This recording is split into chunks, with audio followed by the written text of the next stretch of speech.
Bryson and Aisling Riley. So all very welcome today. Just to remind members, if they have any declaration of interest, they have a requirement to declare it before discussion gets underway on any item. Kelly? Just to say, I have close family members who will benefit from the welfare or the energy payments. Okay. No problem. All right, then I'll move on to agenda item 1, which is apologies. At the minute, I have just an apology from Stephen, who's going to be slightly late. Any other apologies, anybody? Excuse me. No apologies. I'll move on then to agenda item 2, which is chairperson's business. Yes, I just wanted to bring this up and see if members would agree that we could write about this. I know I have been contacted about adaptations to people's homes, and we know that the Minister provided extra money when it came to the building of new homes and work being required in homes because of COVID and the increase in the prices for products that they had to buy. I just know that there are people who are waiting on adaptations to be done to their home that were given quotes maybe 2 years ago, and those quotes have doubled in some cases. So it's just asking then, would members be in agreement that we write to the Minister and to the Department to ask what's being done to help those people to meet the rising costs for home adaptations? Member be in agreement, Kelly? I was just going to say, on a regular basis, if I can think of the names, I think it's a quantity surveyor, maybe that's not the right term, but there is within the Housing Executive someone who reviews the costs of materials, and I've always had concerns that they're always 6 months, a year, 2 years out of date.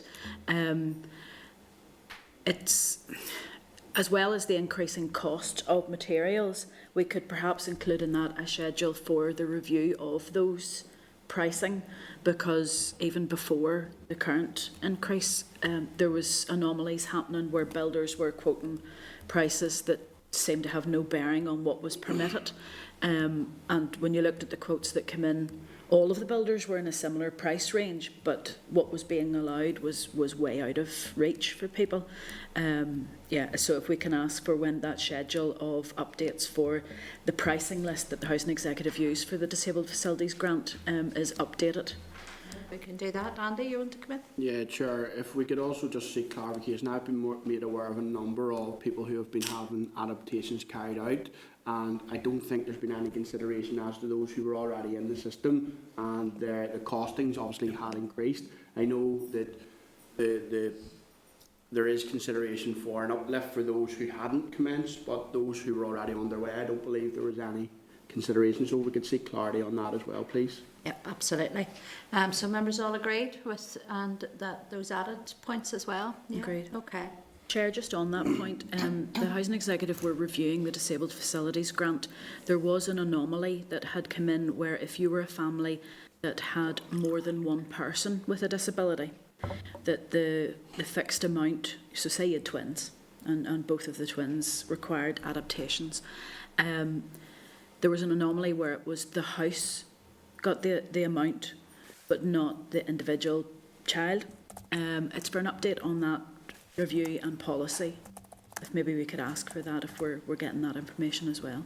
Yep, absolutely. No, members agreed then? Yep. Thank you. Okay, then we'll move on to agenda item 3, which is draft minutes. Members, you'll find the draft minutes of our meeting of the 20th of January 2022 at page 6 of your pack.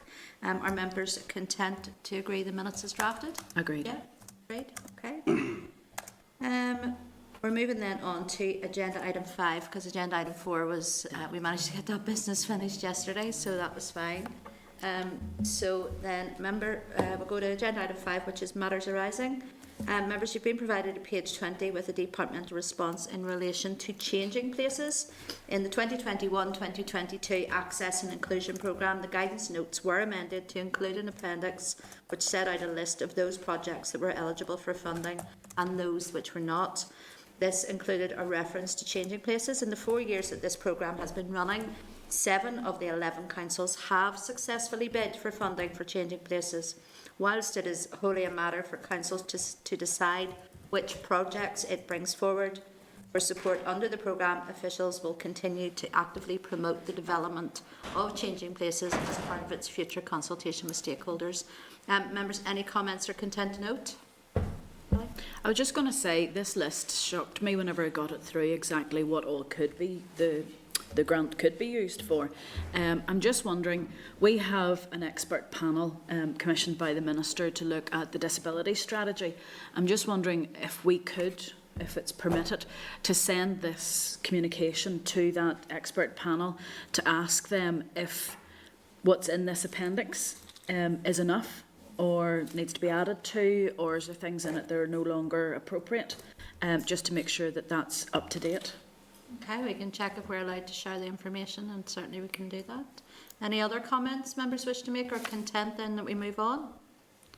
Okay. Members, then, you've been provided a page 25 with the departmental response in relation to works and services to mixed tenure properties. The Housing Executive tenders its contracts in line with Northern Ireland public procurement policy.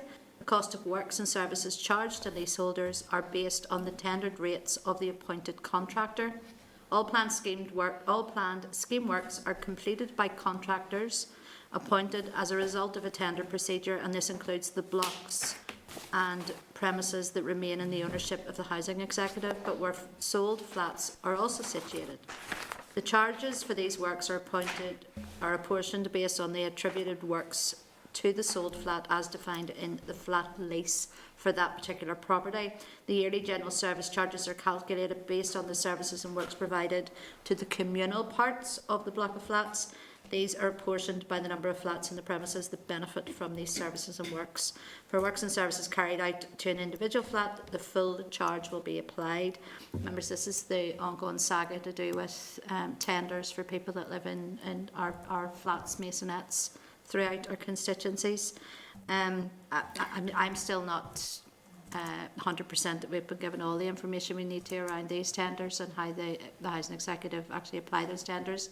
And it is worrying because we know there are only a small amount of contractors in Northern Ireland that do a lot of these works.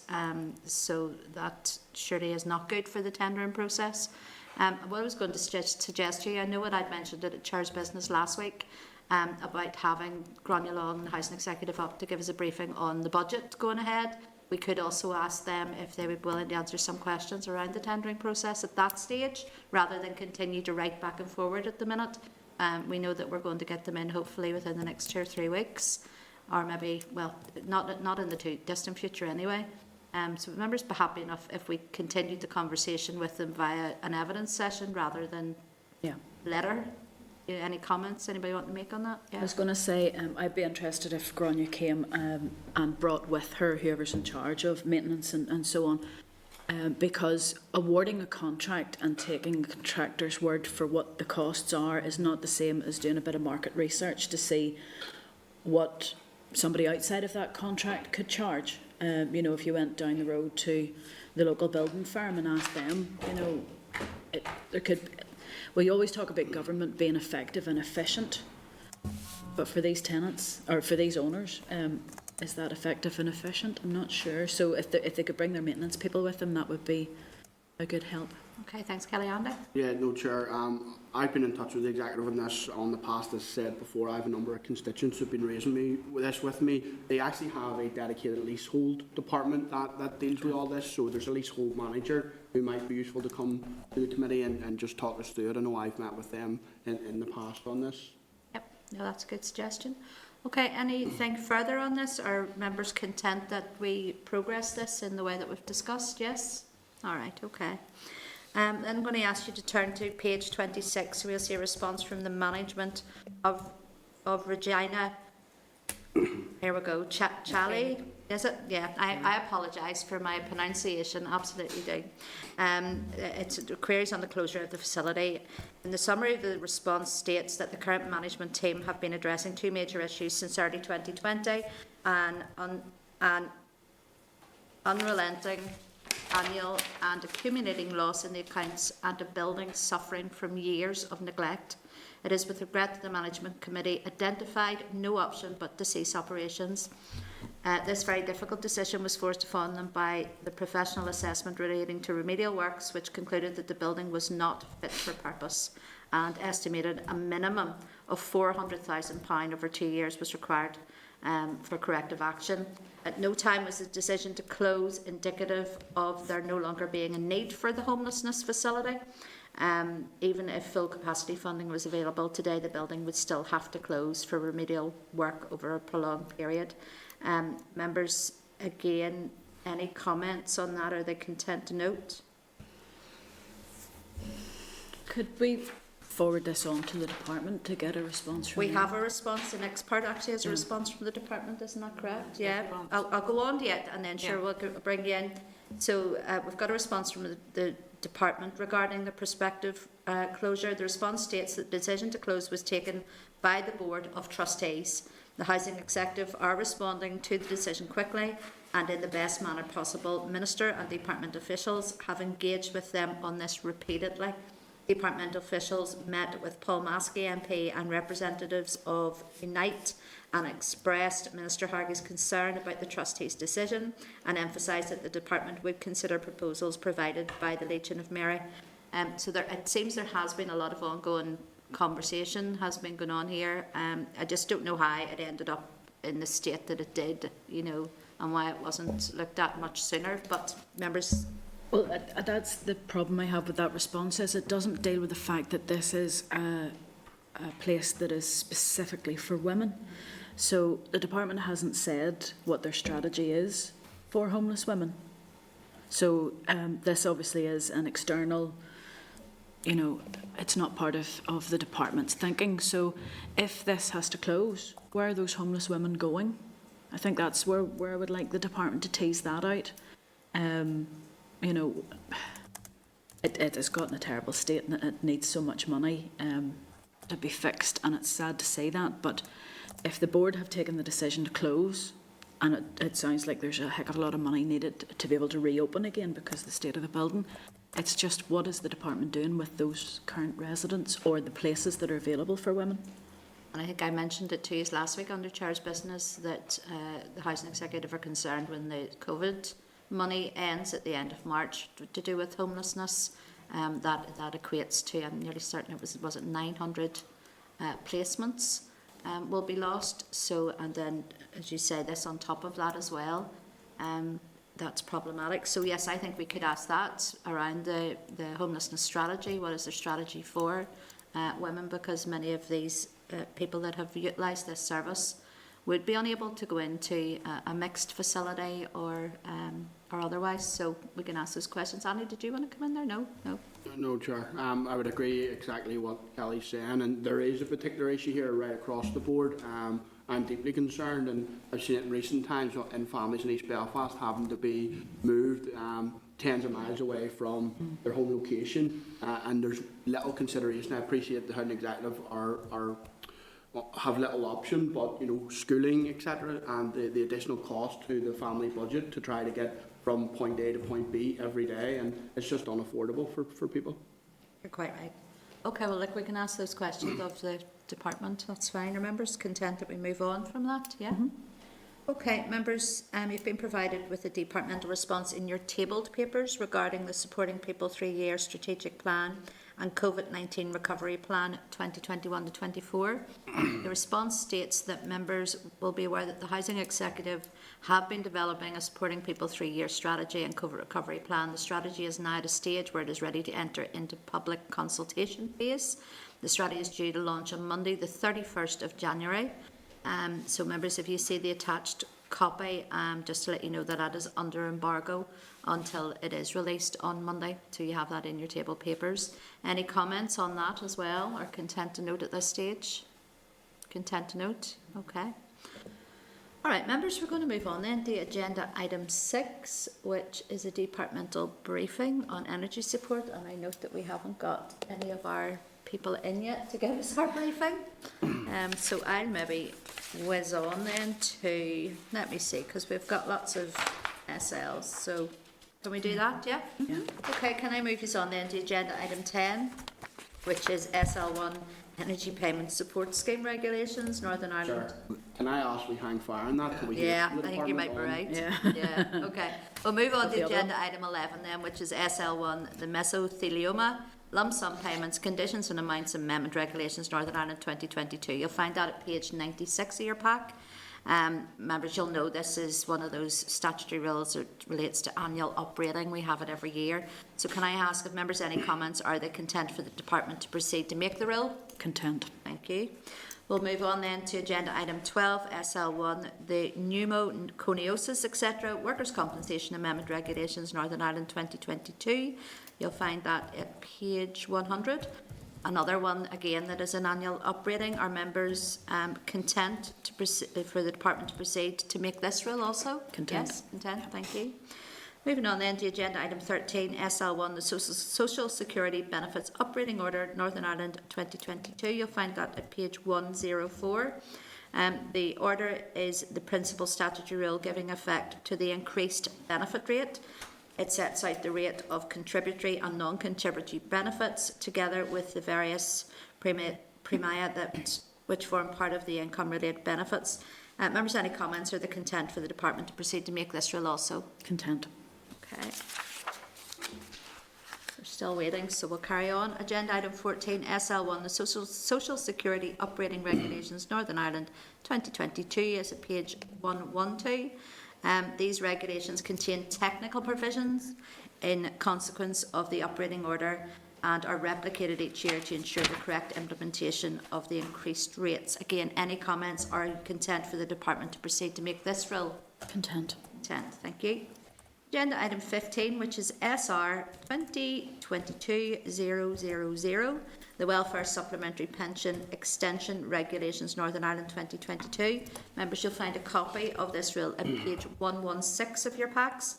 Members, can I then ask, have you any objection to the rule?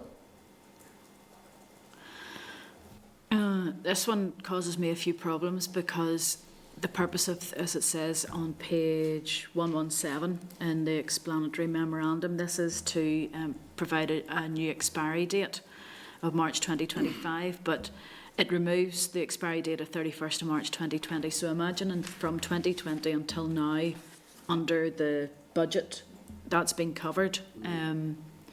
Again, it's another cliff edge here. It's one of those ones where I don't know what to say on it. It's an SR that's coming forward. I don't know on this one. It's just maybe Andy. What's wrong, sorry? Sorry, no, Andy. I'm sort of come to a stop on that one. Go ahead, Andy. No, Chair. I would just like to place on record the consistent approach to my previous comments. Whilst I won't vote against it, as I understand the need for this out on the ground for people, I still remain concerned at the cliff edge that's being created by the 3-year end date. So I would just like to place that on record. Okay. I think Andy said that better than I did. I'll do that as well. I'll place on record just because I have seen this will be in the order papers, I think, for 2 weeks' time, maybe it is. Yeah. So our members then, I know that there are concerns around this, but I have to ask then, are there any objections to the rule, or can we go ahead with this? Okay, yeah. So I'll put the following question that the Committee for Communities has considered, SR 2022-000, the Welfare Supplementary Payment Extension Regulations, Northern Ireland 2022, and recommends that it is affirmed by the Assembly. All right, I will move on to agenda item 16, which is correspondence.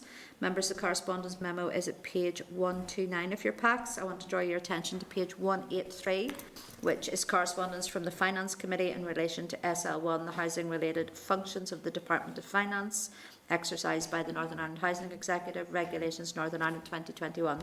So can I ask if members wish to write to the Housing Executive asking if they have the necessary staff capacity to take over the administration of the housing benefit rates and low-income rate relief functions? Yep. Members agreed with that? Agreed. Okay, thank you. Then can I then just ask, any other member have anything they want to bring up that is on the correspondence memo? Or can we go ahead with that?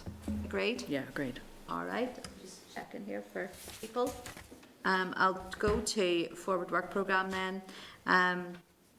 At the meeting on Tuesday, we will commence our deliberations on the support for mortgage interest bill. So that will happen then on next Tuesday.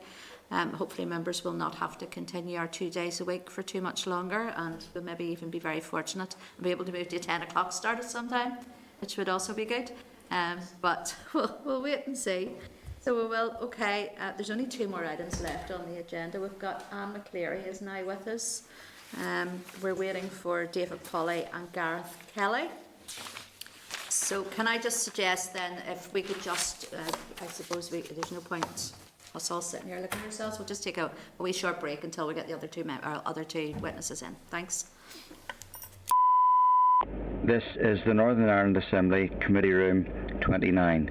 This is the Northern Ireland Assembly Committee Room 29.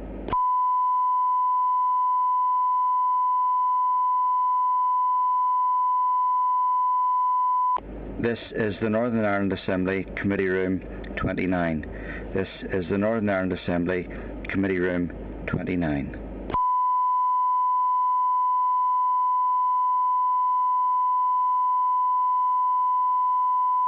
This is the Northern Ireland Assembly Committee Room 29.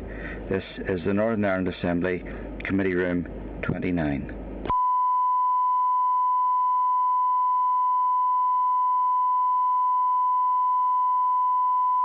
This is the Northern Ireland Assembly Committee Room 29. This is the Northern Ireland Assembly Committee Room 29.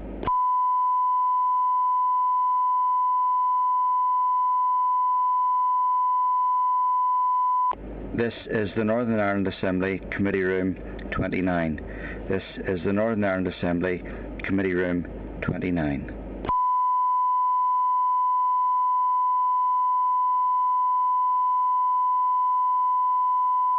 This is the Northern Ireland Assembly Committee Room 29.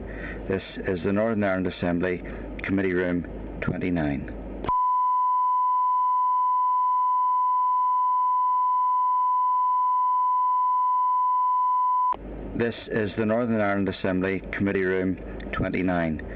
This is the Northern Ireland Assembly Committee Room 29.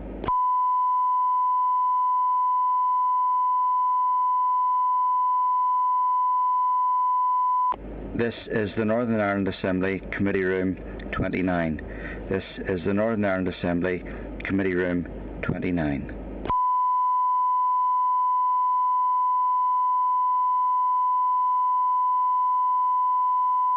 This is the Northern Ireland Assembly Committee Room 29. This is the Northern Ireland Assembly Committee Room 29.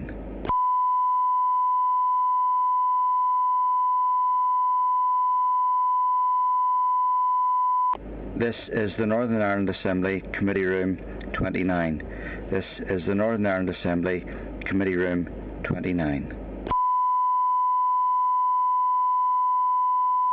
This is the Northern Ireland Assembly Committee Room 29.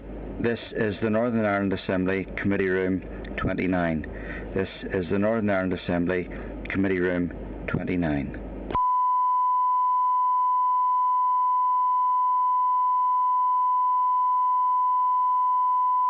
This is the Northern Ireland Assembly Committee Room 29. This is the Northern Ireland Assembly Committee Room 29.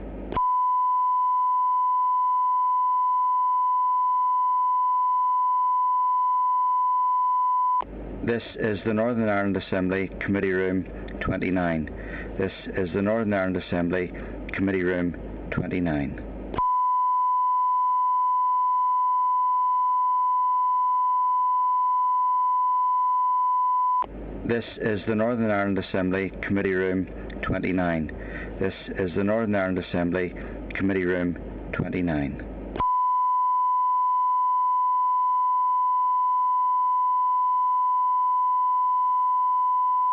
This is the Northern Ireland Assembly Committee Room 29. This is the Northern Ireland Assembly Committee Room 29.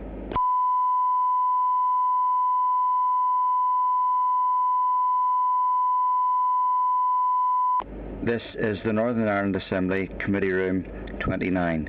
This is the Northern Ireland Assembly Committee Room 29.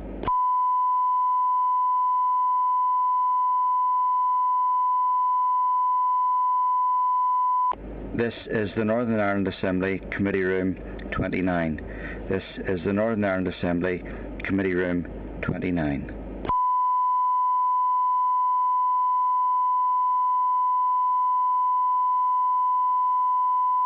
This is the Northern Ireland Assembly Committee Room 29.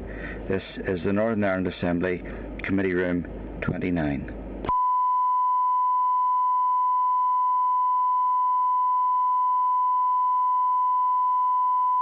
This is the Northern Ireland Assembly Committee Room 29. This is the Northern Ireland Assembly Committee Room 29.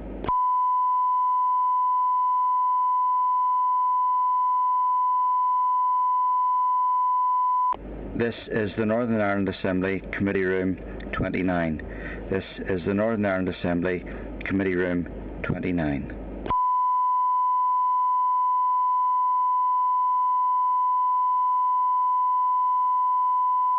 This is the Northern Ireland Assembly Committee Room 29. This is the Northern Ireland Assembly Committee Room 29.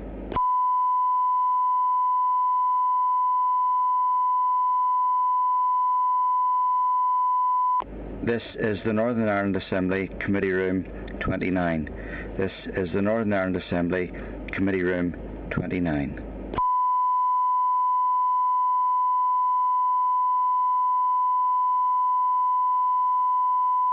This is the Northern Ireland Assembly Committee Room 29. This is the Northern Ireland Assembly Committee Room 29.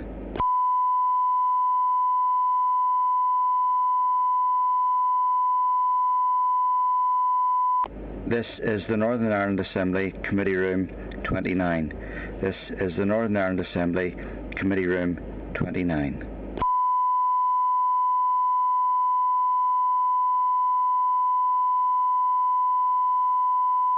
This is the Northern Ireland Assembly Committee Room 29.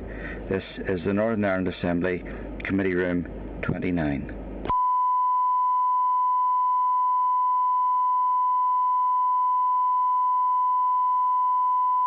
This is the Northern Ireland Assembly Committee Room 29. This is the Northern Ireland Assembly Committee Room 29.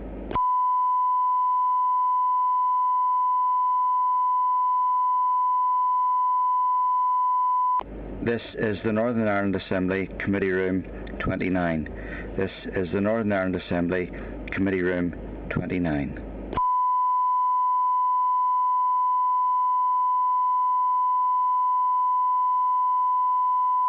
This is the Northern Ireland Assembly Committee Room 29.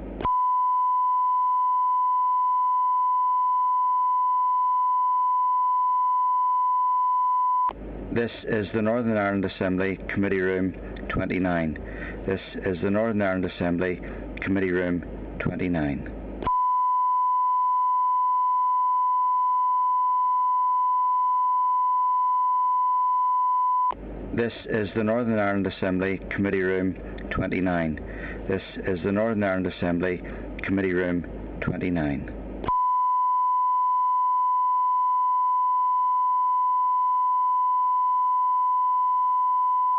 This is the Northern Ireland Assembly Committee Room 29. This is the Northern Ireland Assembly Committee Room 29.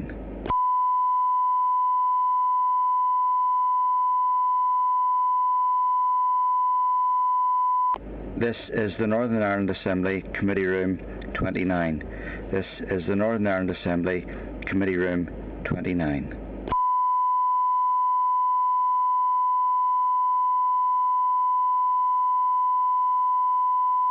This is the Northern Ireland Assembly Committee Room 29. This is the Northern Ireland Assembly Committee Room 29.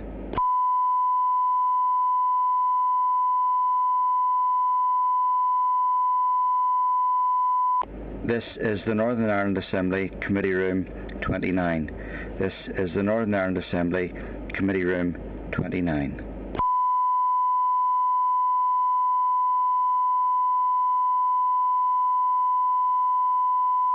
This is the Northern Ireland Assembly Committee Room 29. This is the Northern Ireland Assembly Committee Room 29.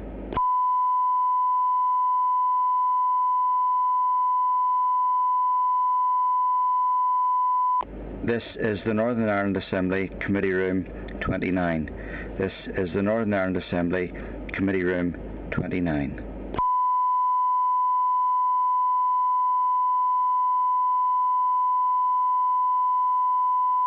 This is the Northern Ireland Assembly Committee Room 29. This is the Northern Ireland Assembly Committee Room 29.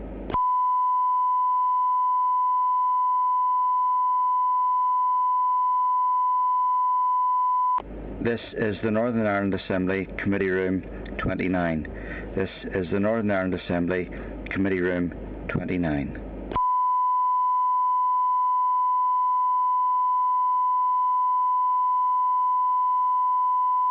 This is the Northern Ireland Assembly Committee Room 29. This is the Northern Ireland Assembly Committee Room 29.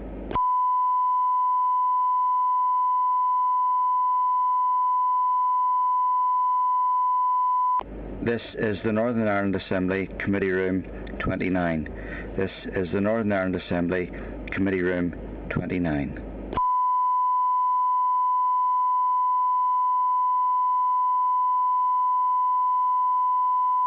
This is the Northern Ireland Assembly Committee Room 29. This is the Northern Ireland Assembly Committee Room 29.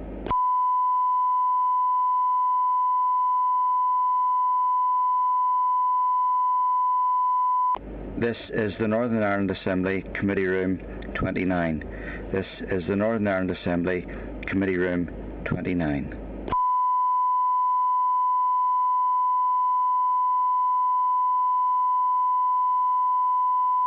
This is the Northern Ireland Assembly Committee Room 29. This is the Northern Ireland Assembly Committee Room 29.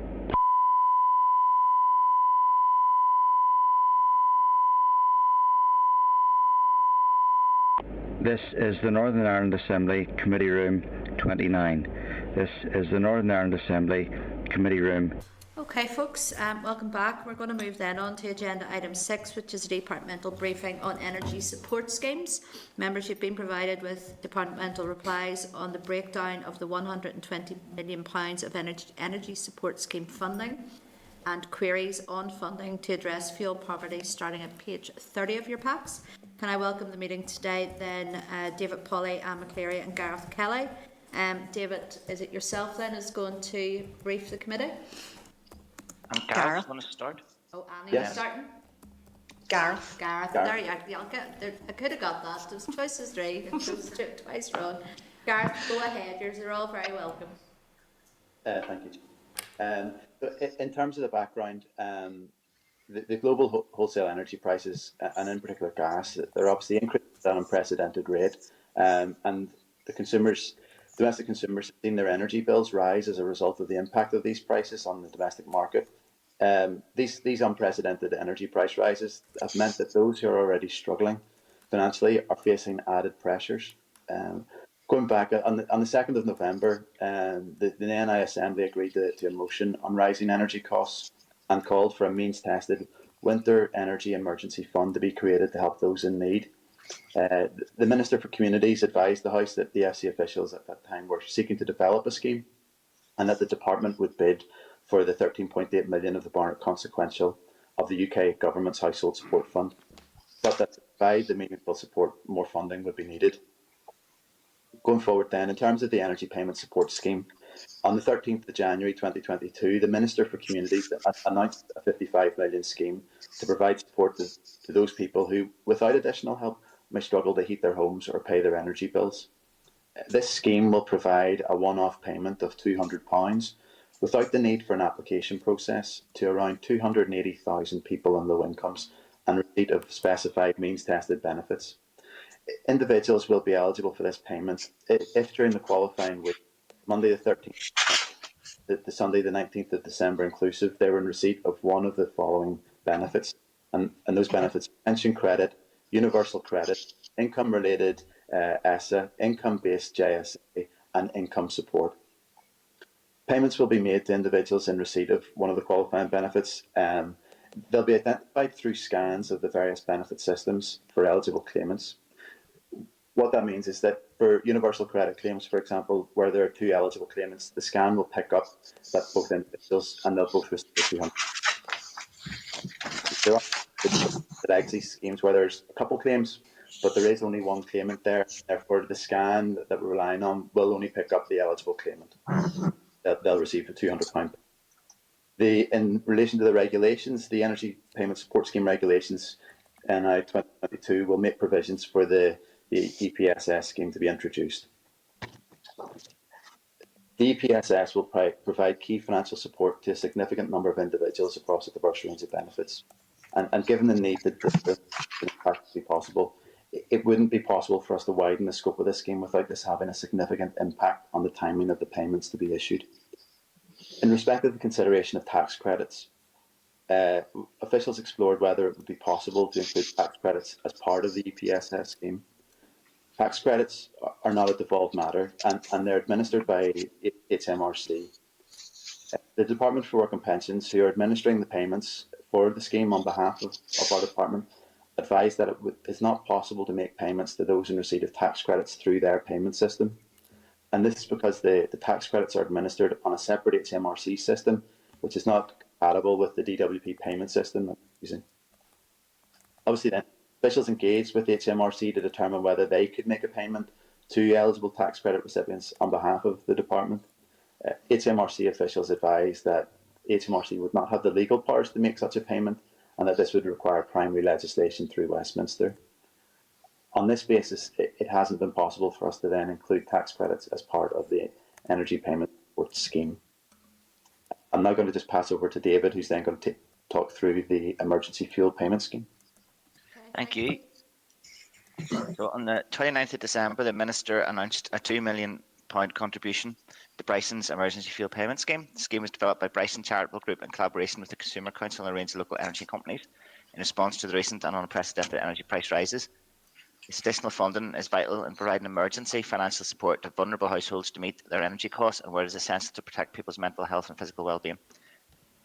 Through discussions with the utility regulator and subsequent engagement with the Consumer Council and Bryson Charitable Group, opportunity was identified to collaborate with other public sector bodies, the third sector and the private sector to develop a scheme that will ensure that those who are most impacted by the energy price rises are able to heat their homes and pay their energy bills. The Department also considered a range of reports, including the Consumer Council December 21 report, the need for a fuel bank scheme in Northern Ireland, and the Advice NI and National Energy Action NI report, Fuel Poverty, a Perfect Storm, a call for a 21-22 fuel programme, in determining the need for a response to the escalating fuel crisis. The Emergency Fuel Payment Scheme was designed and is managed by Bryson Care, an arm of Bryson Charitable Group. Bryson Care has confirmed its design is based on the recommendations of the Consumer Council and Bryson Energy Research, the need for fuel bank scheme. The £2 million contribution is for scheme delivery only. So the Department's £2 million is for scheme delivery only, i.e. fuel payments. The cost of administration of the scheme will be covered by energy supplier contributions direct to Bryson Care, which is the scheme operator. 11 companies from across the energy sector have pledged over £250,000 in donations to the scheme. The scheme is an excellent example of public, third and private sectors working together at pace to benefit many households in the time ahead. The Department will continue to work to ensure future collaboration between government, regulators, consumer advocacy bodies and the energy sector and initiatives to tackle the causes of fuel poverty. So the scheme itself was launched on the 6th of January. It's going to run to the 31st of March. It can be applied for via an online self-referral form or through hard copy application. Details and eligibility criteria along with application process are available on the Bryson Charitable Group website. Information in the scheme has been made available to energy suppliers, local government and advice organisations to enable signposting for support. The aim of the scheme is to deliver targeted support for those who present as being in fuel crisis and have temporarily inability to meet their fuel costs. One-off payment for either electricity, gas or oil will be available to each household. A payment of £100 will be made direct to the energy supplier. This enables the scheme to support around 20,000 households. There's a red flag option as part of the validation process to ensure that households with dependents under the age of 5 are considered to be a high risk given priority status. The scheme is for people in immediate energy crisis who have been disconnected or are imminent risk of disconnection in the next 3 to 5 days.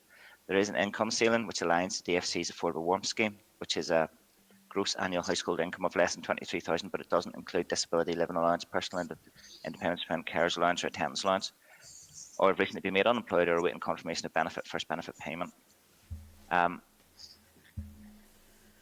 Chair, we've sent this over, haven't we? Yeah, you have indeed. It goes on for a bit, and I think some of you have already heard it. Shall I just stop at that point Yeah, so you have more time for questions. yeah, we're happy enough with that. That's fine. And Because that was the kind I wanted to read into the record. okay, no problem. No, that's fine. No, I think there will be a few questions that members want to ask. So thank you, Gareth and David, for that. And you've nothing further to add at this stage, no? No, no. Okay, look, grand, thank you. Look, thanks for coming in front of us today.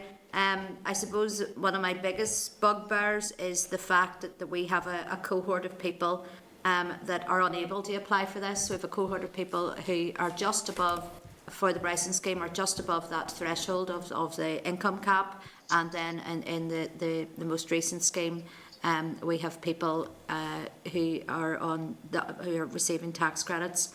And actually many others who are not receiving a single thing and are struggling and are finding it really difficult. And we find this through the entire COVID pandemic, with all of the various funding streams that went out from our executive and from local councils, that many people were not reached, were not able to apply for anything. So I have a real concern around that, a major concern around that. And just so, even when you take the likes of a pensioner, and because they receive a small occupational pension, it pushes them out of everything. So it does. The first thing I want to ask you then is around the winter fuel payment. We have correspondence from DWP to say to us about the amount that we can pay in a winter fuel payment is a devolved matter. So was that not looked at any time, or were there any plans, or are there any plans? Why was that not raised, that even the winter fuel payment that goes out to those many pensioners could have been raised and not set at just the amount, the normal amount?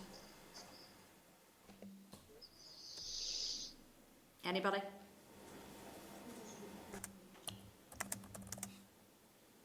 I suppose in relation to that one, my understanding in terms of the winter fuel is that the amount, obviously there's a lot of work that goes in behind the scenes in terms of the system and getting it set up through the system, and that's done I think at least by September in the year. So I think even for this year, for us to have sought to make any changes, we wouldn't have been able to do it in the time that would be available to adjust the payment to bring through new legislation this year. Okay, well, that's fair enough in the sense that maybe not knowing how much money you had available to spend, but I think it was probably very short-sighted, given the fact that we knew that energy prices were going to increase. So I don't accept that enough was done, certainly there, to help out those many people, many pensioners certainly, that just fall out of the system again on everything, no matter what that might be, whether that's help with their rates or anything else. They fall out of the system all the time. Just secondly, your paper states that 16 million has been allocated to the affordable warmth scheme, and that 1.5 million to the boiler replacement scheme, but that support of 8.1 million has only been allocated as of the 31st of December 2021. Can you then let me know why the full amount has not been allocated, and will this money eventually be lost if not utilised? Yeah, that's me, Chair. The allocation this year for the affordable home scheme was the full 16 million, which is the maximum we were able under the business case to allocate to it. So part of the answer to that is it hasn't all been spent yet because the year's not finished. That's the first thing. But what has happened this year is that it has taken longer than normal for people to take their grant offers and go and get the work done and then get the money back. So the money is actually only counted as spent whenever after the work's done in people's houses. So we have made the amount of offers of grant assistance this year that we normally would to spend 16 million. But because it's taken people longer to get work done, because of difficulties in the supply chain, or because of the problems getting builders, just because of the amount of activity in the building market, anyone who's tried to get any work done on their house this will be very familiar to them. This year it has taken longer to get the money spent, but those grant offers have been made, Chair. So the department and NIT are good. We have to stand over those next year, so that work will eventually be done. So you've no concerns about then the projected spend before the end of March? Well, we're not going to spend the full 16 million. We will underspend, but the grant offers have been made, So that work will be done, and the department and NIHE will have to cover it from next year's budget. Look, thank you. I'm going to open up to members who have some more specific questions. So I'm going to go to Kelly first and then Andy. Thank you very much. Thanks, guys, for coming in to see us again. I do have something I want to just clear up because I'm a wee bit annoyed about it, to be honest. On the 11th of January, under agenda item 5, on that day, the emergency fuel payments departmental briefing, I was in the chair that day and I asked if we could get this update on energy payment schemes and what would be brought forward, and we were told yes, we'll get that, and we're getting it today. But 2 days later, we had the energy fuel payment scheme came out. I'm just wondering, you guys knew about that on the day that you were up in front of the committee, but didn't tell the committee anything about that. It just feels like, as a committee, I think that we weren't being completely honest with us, or with me that day, because it's made us look like fools. You know, why on the 11th of January could that not be explained to the committee? Chair, I'm happy to start, and Gareth might want to come after. At that point, the funding hadn't been agreed.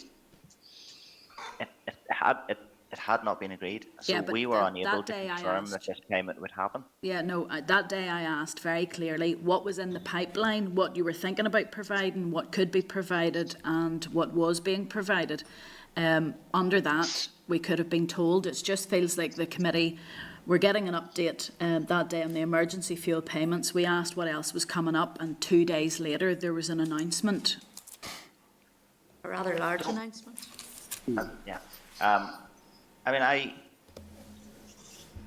obviously Gareth and I, we told the committee that we wanted, the Minister had been very clear she wanted to do something significantly larger. We told the committee that we were planning, going ahead at risk, to make preparations so that could be delivered. So from our point of view, we tried to be as open as we could, but it wouldn't have been right, I don't think.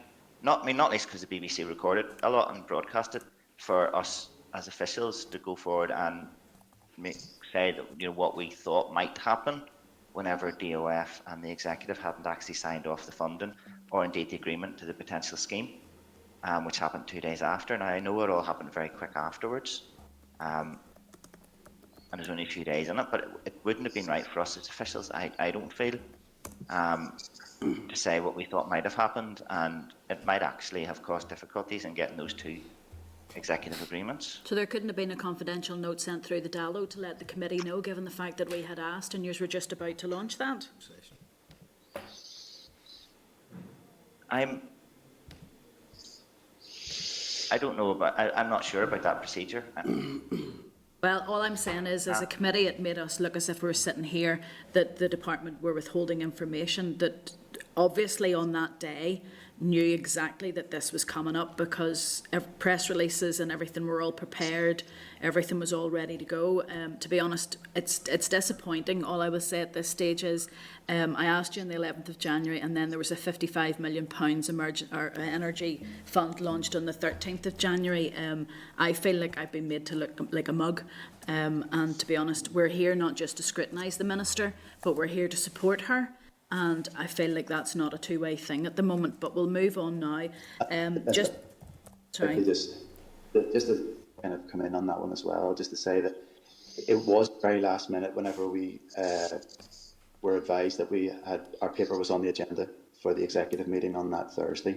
And on the Wednesday before it was when we obviously looked to make sure that we had the likes of the ministerial statement, the press releases already. So it was very, in terms of, for us, last minute that we knew that we were going to get on the agenda for the executive meeting on the Thursday. And that's probably, from David's perspective, on the Tuesday, he wouldn't have been aware that was in train, because we weren't sure, we weren't aware of that ourselves at that time. But to be honest, I asked what was coming up. You knew this was coming up, and you kept it away from the committee. Chair, that's not true. I didn't know this was coming up. I knew we were working very hard to make it happen, but it had not been confirmed. We didn't know. We didn't knew know that and not confirmed are two different things. Sorry, Kelly. Yeah, no, I agree, I Chair. No, suppose- well, to be honest, other people from the department listening to the community or this committee, and they could have corrected that. I asked specifically to a representative of the department who was up to provide details on the emergency fuel payments scheme, and the committee wanted to know what else was in the pipeline, because we knew that there was going to be more queries coming through, because at that stage was the problems were starting with Bryson, and 2 days later a big massive announcement was made. To be honest, anybody from the department listening into this, don't treat the committee as if we're fools. We're here to support you as much as to critique what you do. It just is very unfortunate that it was decided not to share that with the committee. If we can move on from that one then, on the tax credits issue, I know that others will raise that. I'm very disappointed, because the intention appears to be from the department to pay people on tax credits with the support, but that's not happening because of process. Is there not any way, do you have the data available to you to identify those people who are on tax credits where an award can be made then directly from the department? I think the short answer to that, although it's not really my field, but the short answer is no.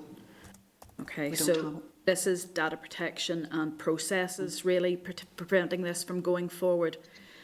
Okay, that's extremely difficult to hear, that red tape is holding back support for some families out there. The other thing I wanted to ask you about was, obviously we have the emergency fuel payment scheme is out and about, and David, you've said it's an excellent example of bodies working together. I'm sure it was. The only thing I would say is the timetabling of the fuel payments caused Bryson and yourselves a lot of heartache. With hindsight, do you think that it would have been better, knowing that the 55 million was being worked on, whether or not you knew when the payment was coming, that should have been announced first before the emergency fuel payment scheme? I obviously spent quite a lot of time thinking about that as well.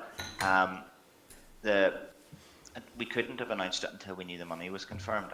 I understand that, but obviously, yes, there was two ways of looking at it, I suppose. I mean, one of them was that we wanted to get the Bryson scheme in place as quickly as possible. We were very fixed on getting it. We knew that the week just after Christmas or the first week in the new year would be a very hard week for a lot of families. It was also a cold week. We had everything in place to make it happen, and we didn't want to wait. We wanted to make sure that support for people in crisis was there as quickly as possible. Yes, obviously, I think from the point of view of the messaging and from letting people know what was going on, it would have been a lot better if the two things had been organised a while before that. But I don't think it was possible to do anything other than we would have done. Okay. It's just that my concerns, and we've spoken to Bryson, and they dear love them, they're inundated, they're trying their best. I just am still not convinced about how the process is working for people, and while it may well have been bodies, public bodies and organisations coming together to work it together, I think that the end user and the consideration for them was left out. The lack of pre-testing, the fact that 330 applications per day, and not all of them are successful, so it actually needs to be more than 330 being submitted. But we heard from Bryson that if you're not quick off the mark, like for instance, if you're lucky enough to be able to go online at 9 o'clock in the morning and you get the application form, and then you look to see what all the proof is that needs to be provided, if you don't have that form filled out, I think at the moment at 9:20, then the system closes off to you and you can't complete that and you have to go back the next day. If you're broke and your heating's going off, that's a heartbreaker. I just don't know whether there was any consideration as to how people could continue that on, and I know we're hoping that Bryson is looking at that too, but the complaints coming through to me are that people who are in dire financial need are not getting through. They're not able to get through that process, and it's very concerning on that one, that we may be leaving very vulnerable people behind. But as an outcome of the Bryson scheme, strategically, what is the department doing to address the fuel inefficiencies due to the state of homes? Because we know now that there are people who, because they have a break in benefits, or they have no recourse to funds, or the fact that their homes are just inefficient with heating, and we know that with some of the conditions of some of the housing executive stock. What is the department then doing as an overarch on this, just to see what's going to happen with those homes? That's the bigger long-term strategic problem. I mean, this is just one winter. It's just one set of fuel price rises.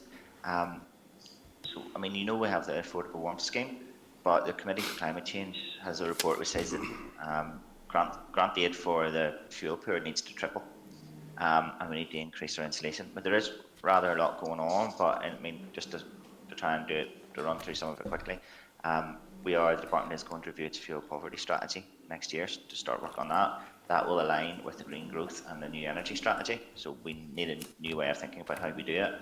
There is ongoing work with the housing executive to make sure that it can afford to make the quite expensive changes to its stock.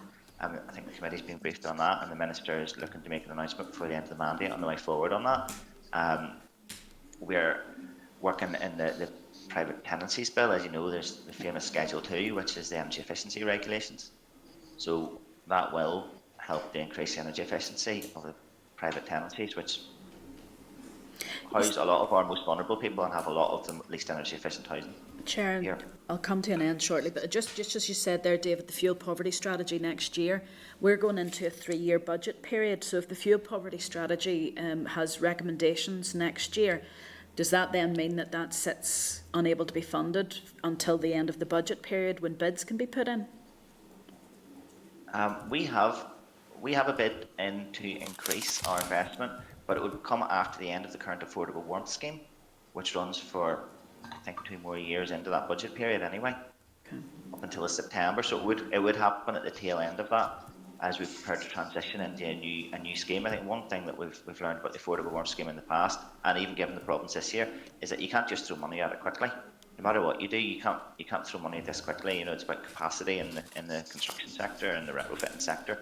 A lot of the technologies are new, and there's very few people do them here. It is going to take time to ramp this up, but we are beginning to put the steps in place to do that. Okay. My final question then is it possible for the committee to get a copy? Obviously, we know Bryson do hold the information about how many applications they're receiving versus how many awards are made. But is there any way that we can find out from hits on their website how many people are hitting their website trying to get through but maybe can't get through to the application process?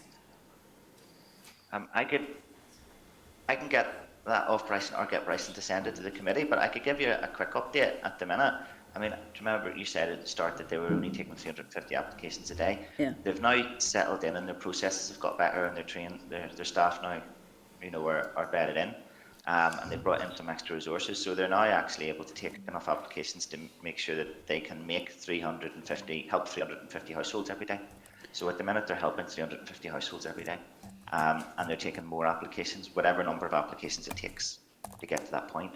Another thing they're considering doing is opening more often, so that if you can't get on at 9 o'clock or you're not able to try and apply at 9 o'clock, for example, because you're at work or you're doing the school run or something like that, that they'll take applications at different times, and they'll let the advice sectors and constituency offices know when those times are going to be.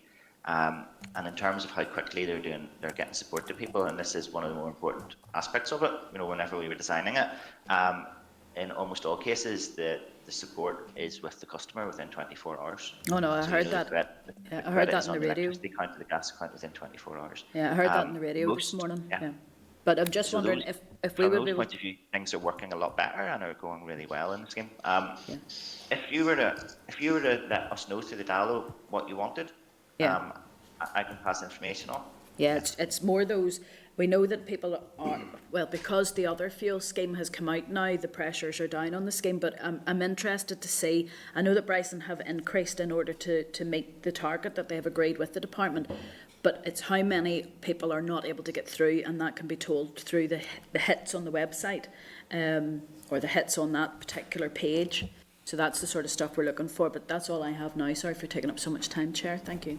No problem, thank you. Kelly, can I just advise members, if you want to ask any questions, can you let me know, and then I'll bring in Andy, please. Thanks, Chair. And I know this has already been touched on in relation to the tax credits, but can I just get confirmation, has the department given up on that element of this? Is it dead in the water, or are you exploring workarounds with HMRC? In terms of where we are, in terms of the energy payment support scheme, we've looked to develop this scheme so that we can pay around the 280,000 people that we can pay, and those are based on the means tested benefits that are administered by the department. In terms of the tax credits, we've looked to see whether it would be possible for us to make a payment to them, and obviously, as I've said earlier, it's just not possible for us to do that, to include them as part of the energy payment support scheme. Obviously, we do have the emergency fuel payment scheme that is there to help people in crisis. So I suppose we have that complementary scheme that's there to support those who may present in crisis as well. Okay, and can I ask, has the department taken any legal advice on the potential for a JR from an individual in receipt of tax credits, as we're very aware that you could argue that tax credits for those who have not migrated across from the legacy system to the new universal credit system could be very strongly argued as being comparable, and that they're being disadvantaged by process, as Kelly had pointed out. So have the department taken any legal advice at the potential for a JR? To be honest, Andy, with the best will in the world, I don't think it really would be appropriate for us to go into that kind of thing at the minute. Right, okay, can I ask why not?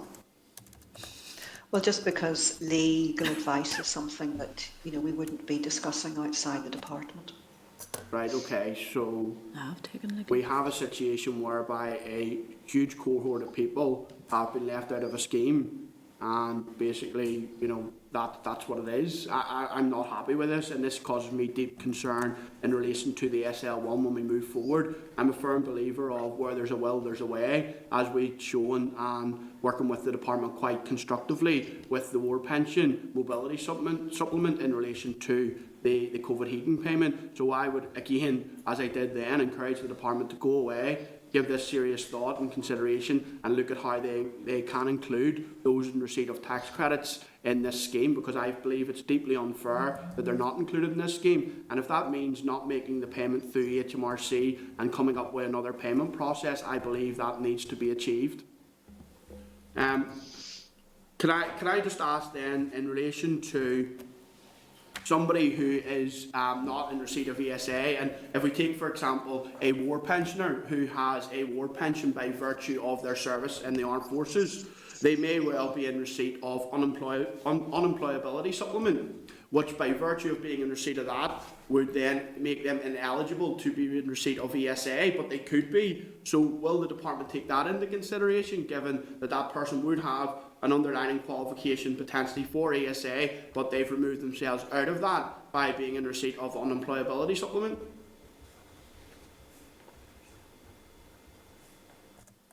I suppose on that, I'd need to take it away and consider that one further.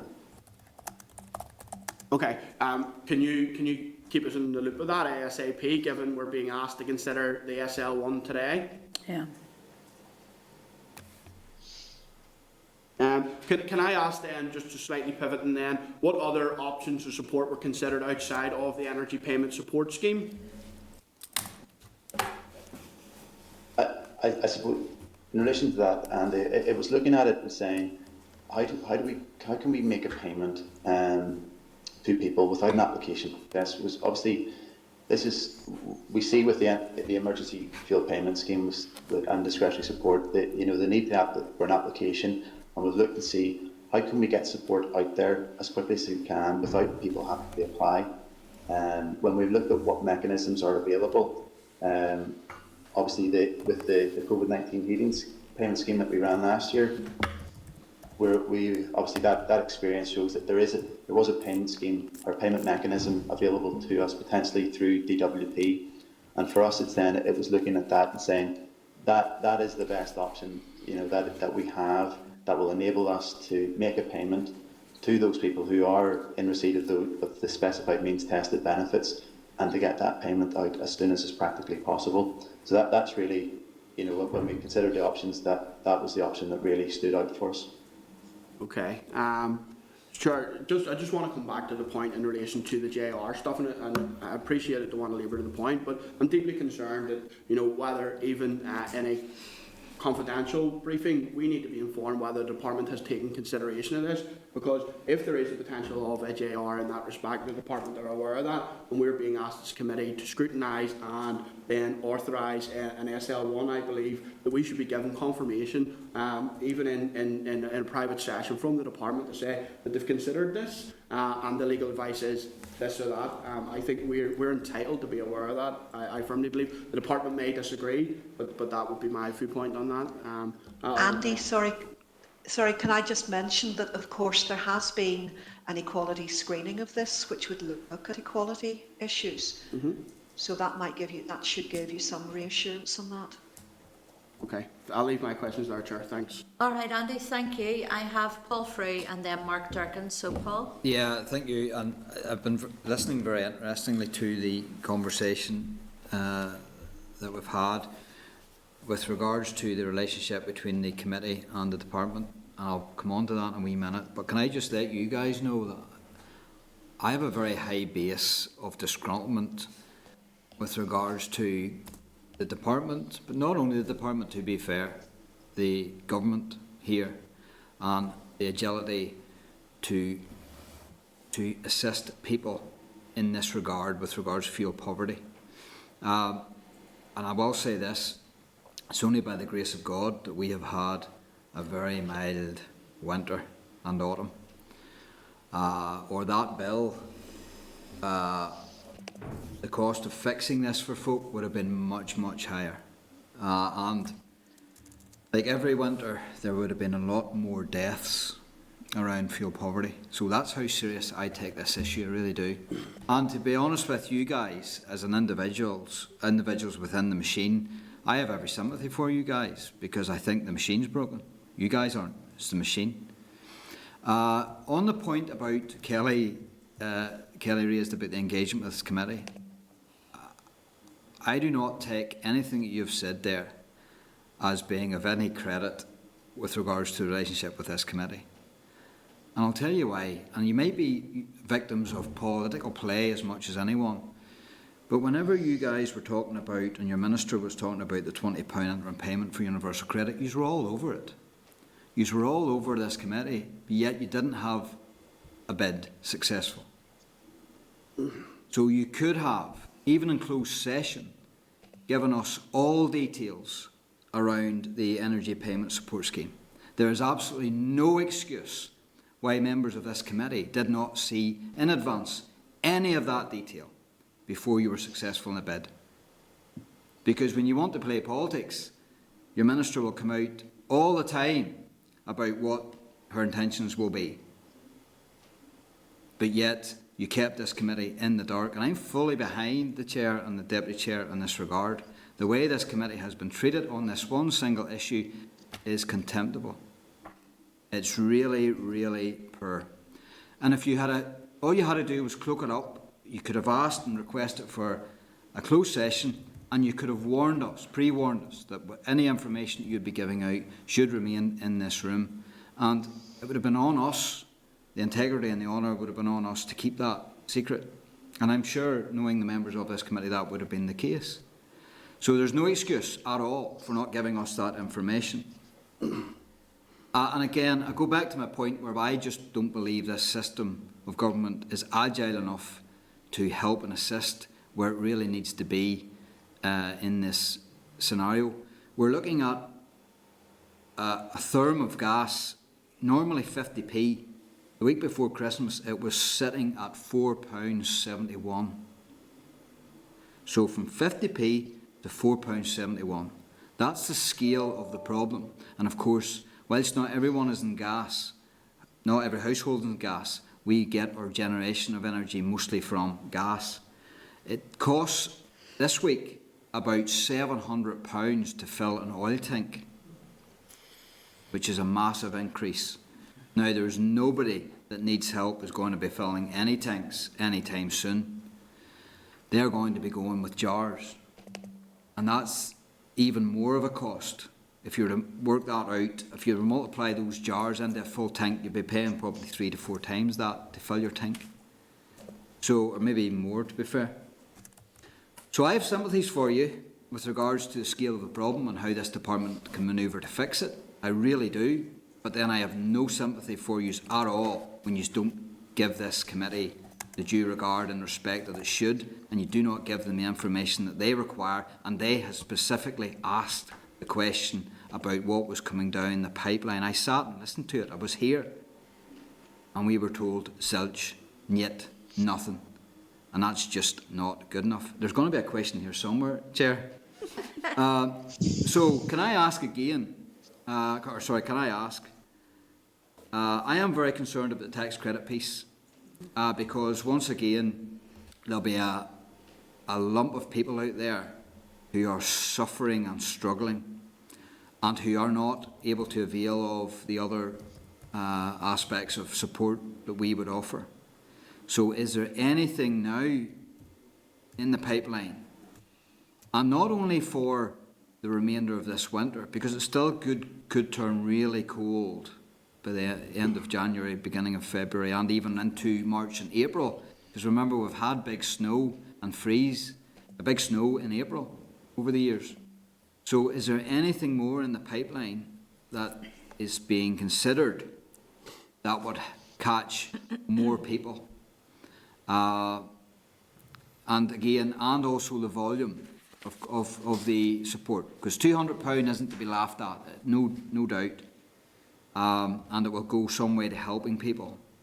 So is there any plans to widen out the support and any plans to increase the support? I suppose I'm asking, and not only for the remainder of this winter, but for next winter and the winter after that, because you know something.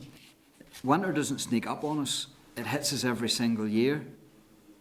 So are we learning lessons this year as to how we can do things better next year? So there's 3 questions. How are we doing things better next year? What plans have we to expand the support? And what plans have we to increase the support, if any?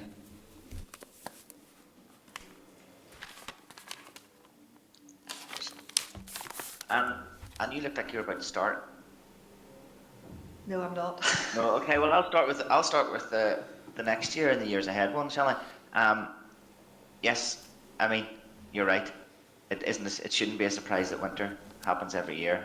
Furthermore, the utility regulator has been quite clear that this isn't a 1-year spike in gas prices. That the forward curves would imply that whilst it might not be quite as high as it has been at some points this autumn, there still are global issues and geopolitics which are likely to mean that gas prices could be high for 2 years. So the Consumer Council's report, which we based this scheme on, is actually has the Consumer Council was considering sending that report to the committee? Have you received it yet? No, I don't think so. So No. I don't think we have. Okay. So it wasn't a report saying that people were going to be in an energy crisis for 3 months in the first 3 months of 2022. It's a report that says that there's a need for an emergency fuel payment scheme more or less permanently. Yeah. I mean, if you've just lost your job, you might not be able to have electricity in August, and it's not cold in August, but you still need to be able to, run a fridge and an oven and put your lights on and things like that. So it really should be there all year round. The same way as food banks are there all year round. I mean, that is the sort of logic to it. So that would be the Consumer Council's, the division in the Consumer Council's report. And talking to Bryson, they would think that would be what they want as well. That would also get us over the problem of trying to start it in the coldest months of the year and just run it for a short period of time. It would be operationally, it would be embedded in all the time whenever it sort of got towards busy times. So that would be the ambition of those organisations. As I said, we'll be looking at all of our supports around fuel poverty and our fuel poverty strategy, including what emergency ones could be in place. I suppose it behoves me to say that there's a budget exercise, and it's a very difficult budget exercise, especially for this department. And if we were to try and set something like this up, we would have to bid for money to do that, and we would need that money a lot earlier than, this was, for those of you who know how these budget things work, both these payments are being made because money was made available from surrenders from other from other budgets, and those emerge late, and those therefore put us in a position of scrambling to try and do something, to preparing in December so we can get something going for January, and therefore there will always be problems with that approach, including not being able to confirm with Bryson. Bryson went ahead and employed people to run this before we confirmed that we were able to give them any money, which is very good of that organisation, but we can't depend on organisations to take risks like that all of the time. Long-term funding would need. My view would be that long-term funding needs to be in place to do something like this properly.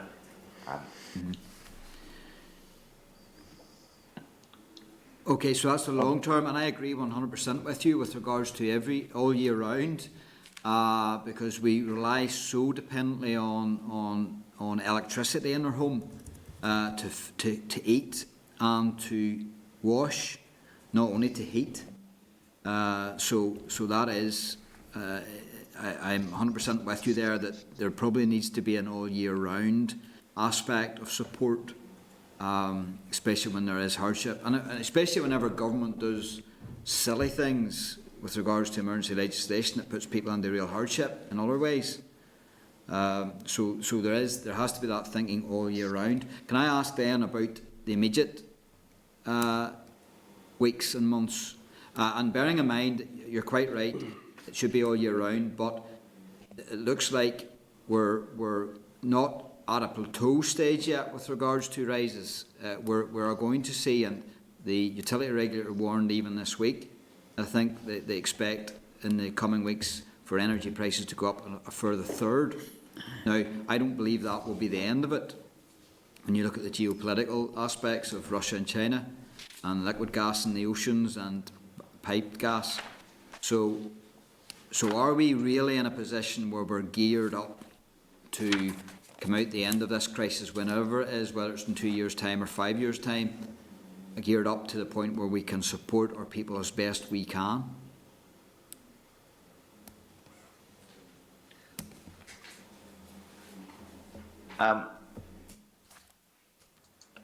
Can I answer that in different parts? I think there's, in terms of the cost of gas, there are aspects of it, obviously, which are well beyond the Northern Ireland Assembly. Yeah. I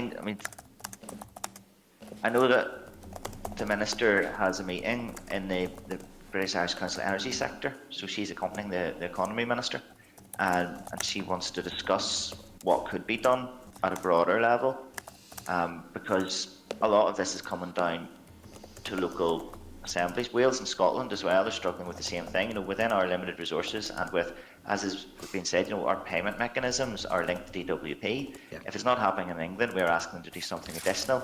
It's all very, you're doing, the Department and the Minister are doing as much as they can with the resources they have available at a very short deadline, and none of it is comprehensive. And if you sat down and tried to plan and say, well, exactly what would we do and what should we do and things like that, you wouldn't do it like this. You just wouldn't. We're a victim of those parameters that we'll have to work within. Yeah. Yeah, I get that 100%, and that's why I caveated my criticism at the start to say that you guys aren't broken. It's the system that's broken. I get that 100%, and I will support you in that. So there is that long-term issue that we'll all have to work together on. There's no doubt about that. But what about the short term, which is probably the start of my secondary question there? Is there anything else coming down the pipeline? And so are you increasing the catchment of support, and are you increasing the level of support? And are you minded to, sorry? In terms of the energy payment support scheme, in terms of widening the catchment, we're not looking in terms at the minute in terms of being able to widen that, and that there's a number of reasons for that. Number one is that the complexity of the benefits that we have in there, those income related benefits, the work that's happened, the obtaining the data, scanning the data, verifying the data, validating that to enable the payment to be made. That piece of work is underway already.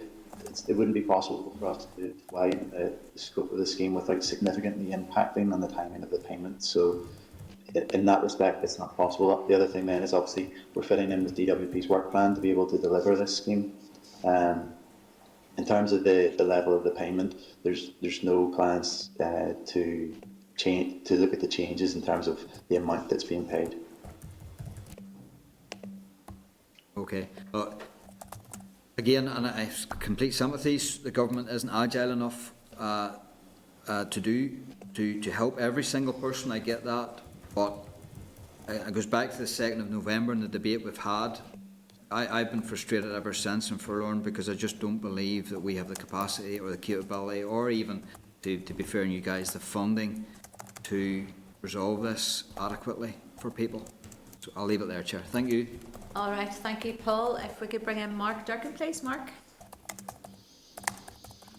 Thank you, Chair, and thanks to the officials for coming in. I just, I suppose, echo the sentiments of some of the previous speakers and frustrations. I have to say, I don't for a second think any official would come to the committee and willfully withhold the information without having received an explicit instruction to do so either. I think it's probably fair to say that in terms of the £55 million scheme going on to the executive agenda, that was probably precipitated by the adverse publicity and the difficulty that so many people were having with the Bryson scheme that was actually aired at and after that committee session that people have been referring to, David. But again, it suggests to me, and it's not an allegation or accusation levelled at yourselves at official level, but sometimes it seems like the PR end of things is more important than the people. Because even in terms of rushing it on to the executive, we knew the 55 million had agreed in principle. What we'd been asking about was the detail of the scheme. So it was rushed on. There was a positive story came out of the executive that day. Oh, this £55 million scheme is approved. Payments, you might have your payment by March if you're lucky. You know, there was no mad rush to do it other than to combat the negative publicity around the emergency scheme. Now, in terms of Paul's questions around anything further planned, I know you're here from Department for Communities, but the Minister for Finance, I think, in response to a question in the Assembly the other day, says that there was work being done between himself and the Community Minister, looking at what could be done with this new money that seems to be sloshing around, even though a couple of months ago no departments had any money when it come to, I suppose, continuing the universal credit uplift. But so in terms of that 100 million unspent, what's the process whereby that can be or could be allocated to departments?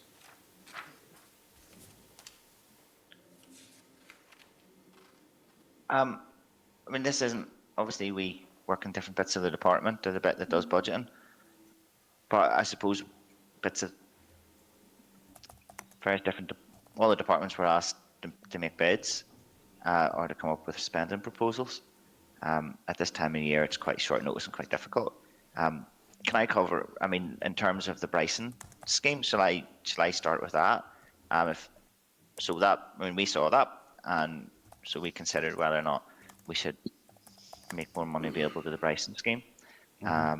Given at that point that, as you know, they were only meeting about half of they're only accepting about half the applications onto the scheme, and the difficulties they were having in actually processing enough applications at that point, the 2 million would have been more than enough to get to the end of March. We were working with Bryson, obviously, to increase the number of applications they were taking, and they were making a lot of changes to the process, and their staff were beginning, staff who were being trained were beginning to start, and staff who'd been working longer had begun to, really bed into the systems and become to really start to fly with it all. So their capacity was increasing. So we knew that. We also know that in Warm, Well and Connected, once larger fuel payments were made and once we got into March, that demand for crisis funds fell away. So taking all that into account and the capacity of Bryson at that point, we thought that there wasn't a need to bid for extra money for Bryson at this point, but we've been clear with them that they are on a trajectory where there is a risk that they might end up going over, getting to March and needing a bit more to get them to the end of March. And we've said to them that we'd be happy to talk to them then as to whether or not it would be worth topping the scheme up at that point. But just where we were with their spend at the point, We didn't think it was necessary to put in a bid then. But the door is very much open, if necessary, with Bryson, that we can top up the scheme. Okay, and in terms of, I suppose, sorry, David, go ahead. Oh, sorry, I was just going to come in on the energy payment support scheme just to say that in terms of where we were, you know, in terms of the development that's in train, it wouldn't be possible to widen the scope of the scheme without it significantly impacting the timing of the payments, and that's where for us it wasn't possible. It wasn't possible for us to look to widen the scheme then, obviously to increase the funding then that we would be seeking to do that.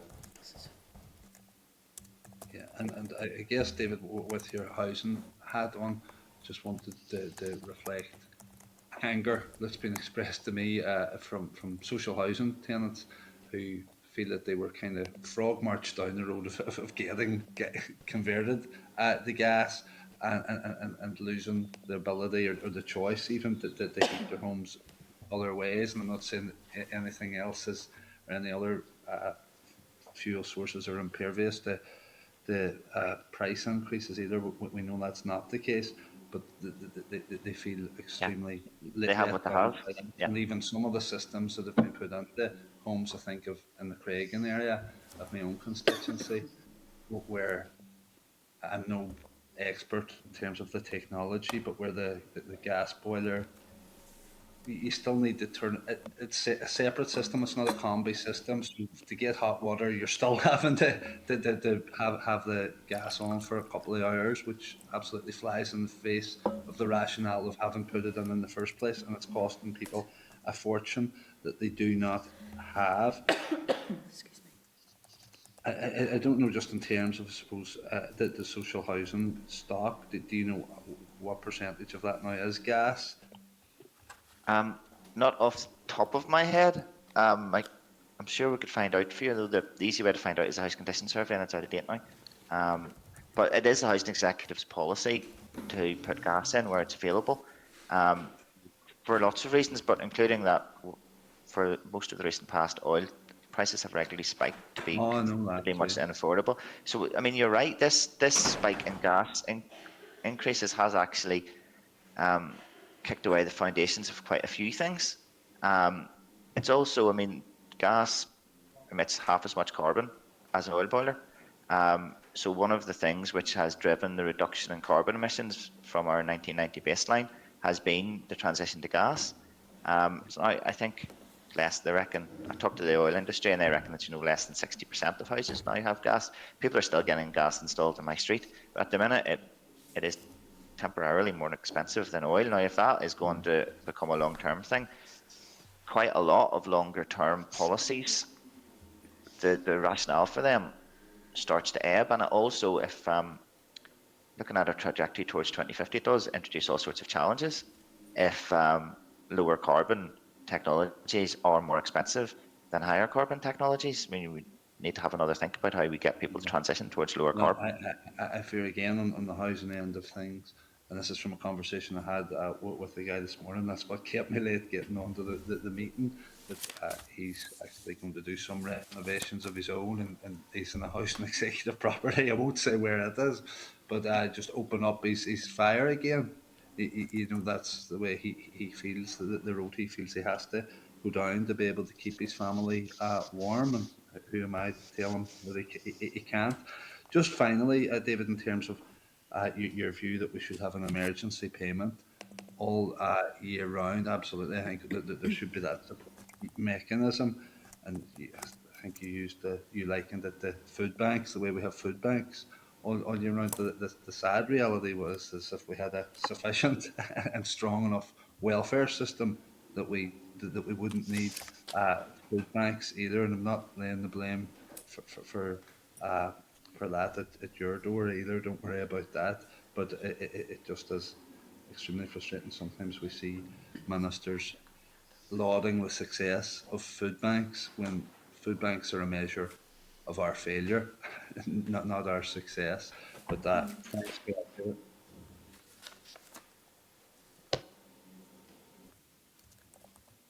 Is that finished there? Sorry, I was talking to the clerk there. Right, sorry, yeah. Sorry, thank you, Mark. Thank you very much. Can I bring in Ciara, please?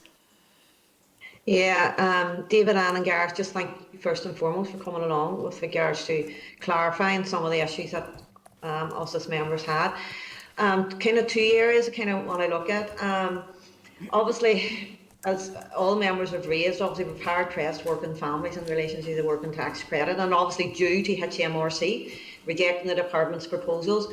So one of the areas obviously for future planning, and I know you have mentioned regarding the fuel poverty strategy and the other areas of programmes that are available, what work, if any, can be done, or what is being done, obviously with regards to HMRC providing us with that information that we require to be able to support our families? That's probably one key question I'd like clarity on. And then obviously with regards to the benefit system, for those in tax credits, working tax credits, is there any been scenario looking at with regards to they may be on other benefits that they qualify? Is there any, is there a percentage of people that are currently on working tax credit can still receive this energy support payment because they're eligible for another benefit? So just that's kind of two areas we'd like further information on. Thank you. I suppose in terms of those on tax credits, those on tax credits who would be eligible for the energy payment support scheme would probably be individuals who would be on child tax credits rather than the working tax credits. They would probably have an eligibility for one of the qualifying benefits that's in the scheme. In terms of, I think, sorry, the other question was around the work with HMRC in terms of getting the data. I think I mentioned earlier, the data isn't ours, and in terms of the payment mechanism that we have, that mechanism that's in place, that DWP system that they have, it relies on scans from the benefit systems that we have, basically that DWP DFC benefit systems that we use. The payment can only run off the data that's held on those systems. There's no ability to upload information into it from external data. So wouldn't have the ability to make a payment through the energy payment support scheme with external data anyway. And that's one of the limitations that we have with the payment mechanism. Obviously, with HMRC, they aren't able to make the payment themselves on our behalf, because obviously that would require the primary legislation. And that really, those are the kind of the difficulties that there are in terms of the consideration of the tax credits. Okay, thank you. All right. Okay. Any other members want to? Yeah, thank you. Sorry, do you care? Ciara finished. Anybody? Any other questions they wanted to ask the members? If they can raise their hand now, before we bring this item to a close. Okay. There's no other questions, and you'll know because you were on the meeting bright and early as you always are for any time you come in to brief us, that we had gone on with our agenda, and we'd gone to agenda item 10, the SL1 Energy Payment Support Scheme regulations. And at the time members had decided they would rather wait to hear what you had to say before we would agree to pass on that. It's just anything further you want to say on that? What's I suppose what I want to ask, what we always ask, if we don't agree to this, what's the ramifications then of us not agreeing to this? Okay, it's really quite simple in that if these aren't passed and if we don't get to make these regs, there is no time to get any different regs through the process in time to make payments to folk. These people need this money, and this is the best we can do at this moment in time, and therefore it really is crucial that these regs are made. And then another question then, Anne, is if we do find a way round of looking at other people that may be eligible, if there is if something is found and we work towards that, that can be added in then at a later stage, because we know that has happened with other things. We've been here before, I think what happened the last time was, and it was a similar situation, where we came forward with a proposal with a set of regs, and the committee and others had concerns about it. But in the end, it was agreed that we would make those regs, but we would also look at broadening the scope, and Andy has already mentioned that. We could make another set of regs that would amend the first set of regs to broaden the scope. Yeah, we have. You're quite right. We have been in this position before, and Yeah. it's just to clarify that with members. Yeah. Just before we leave this item. Look, thank you very much for your time today, and I know you're with us nearly all day today. I think so. Lucky me. I know, lucky you. So if I can just leave it there and thank you then to David and Gareth for being with us this morning. Members, at this stage, we're just going to work out at the minute who we're going to take up next, because there might be just a bit, you might have to change things around a wee bit. So members, if you could take your ease for 5 minutes, please. This is the Northern Ireland Assembly Committee Room. On then to agenda item 7, which is support for mortgage interest bill papers. Members, you've been provided with the following papers. You've got a copy of the bill and the EFM starting at page 34 of your pack. You've got a raise bill paper starting at page 47, and then the housing rights paper is at page 75. Members, any comments are content to note and include a copy of the papers in the final committee report. Agreed. Great. Okay, then we're going to move on to agenda item 8, which is a briefing from the Law Society on the support for mortgage interest bill. Members, you'll find a copy of their briefing paper at page 79 of your packs. So without further ado, can I welcome then Brian Carson, Stuart Harper and Catherine Hayes to the meeting today. These are all very welcome. And I think, is it yourself, Brian, that you're going to start by briefing the committee? It is, Chair. Thank you for that welcome. Good morning, Chair and committee members. My name is Brian Carson, and I'm a committee secretary to the Law Society's Conveyancing and Property Committee, and I'm joined by two of my fellow committee members, Catherine Hayes and Stuart Harper. Catherine is a practicing lawyer and director and head of property law in a local law firm, and Stuart is also a qualified solicitor, worked in private practice, but now lecturer at the Institute of Professional Legal Studies in Queen's for solicitor trainees and barrister trainees. Thank you for the opportunity just to brief the committee. The committee will have seen the Society's briefing paper, and essentially the Society's response is limited to technical matters arising from the bill and potential impact on conveyancing practice. Essentially the bill is providing for a change in the security for loans that are made by the Department in relation to statutory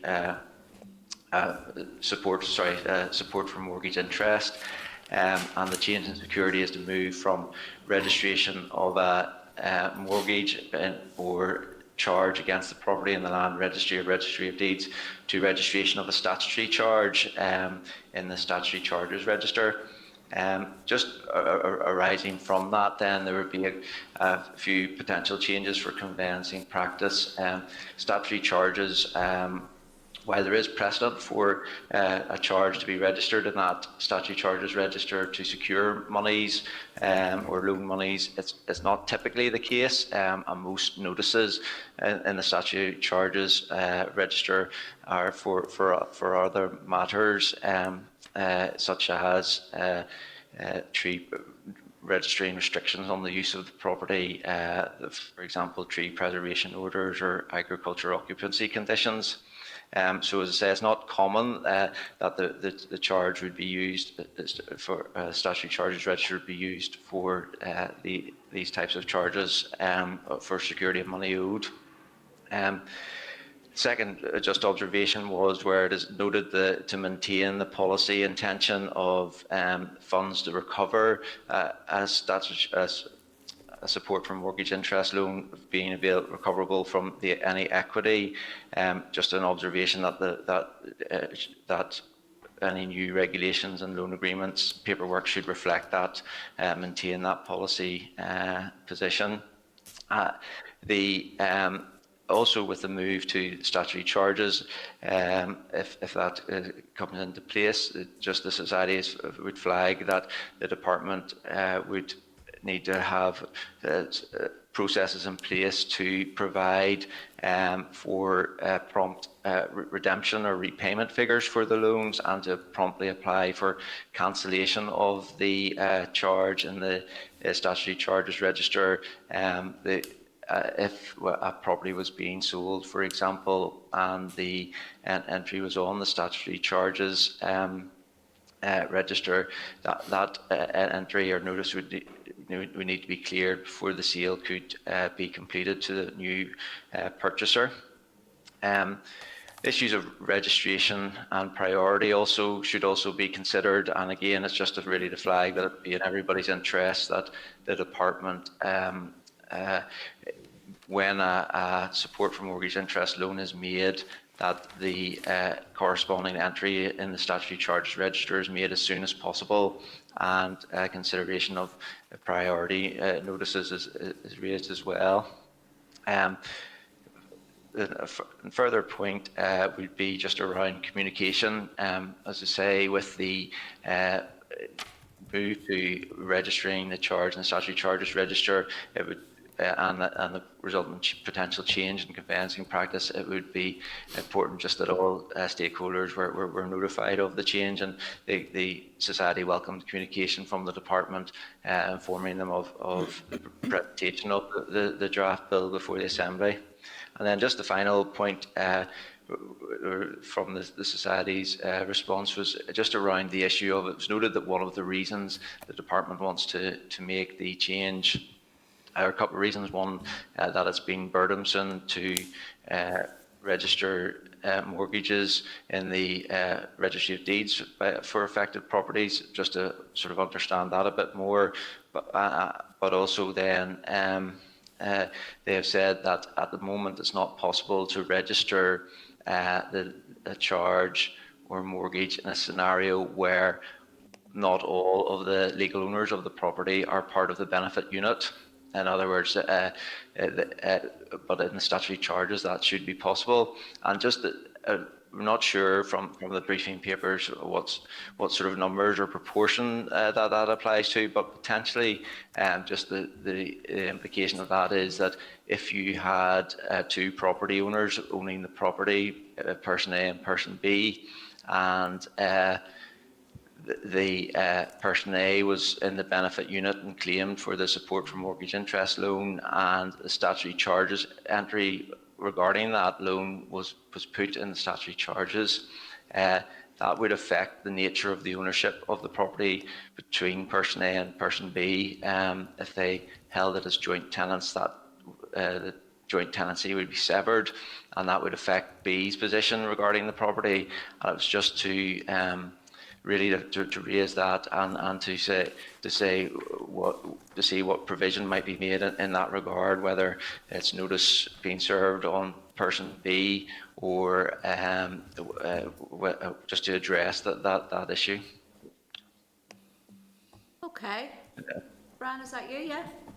Yeah, thank you. Yeah, no, look, thank you very much. I've two questions that I want to ask you. The first one's to do with your conveyancing, and you'd raised that at the beginning of your briefing to us there, and the potential unintended consequences. And I suppose that is something that I repeat every time we look at a new bill, is unintended consequences, because we have to be very wary of that. Do you think, so I suppose on that one first, is there any amendment that we could think of maybe putting down that would help with that? And then the second question I want to ask you is around your last point there about legal owners and the joint ownership of a home.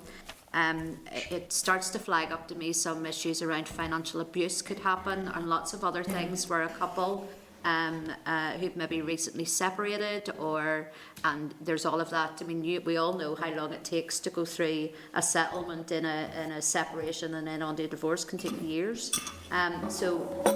There's a high that could have a detrimental effect on the person that's even absent from the home at that time, but still have a stake within that home.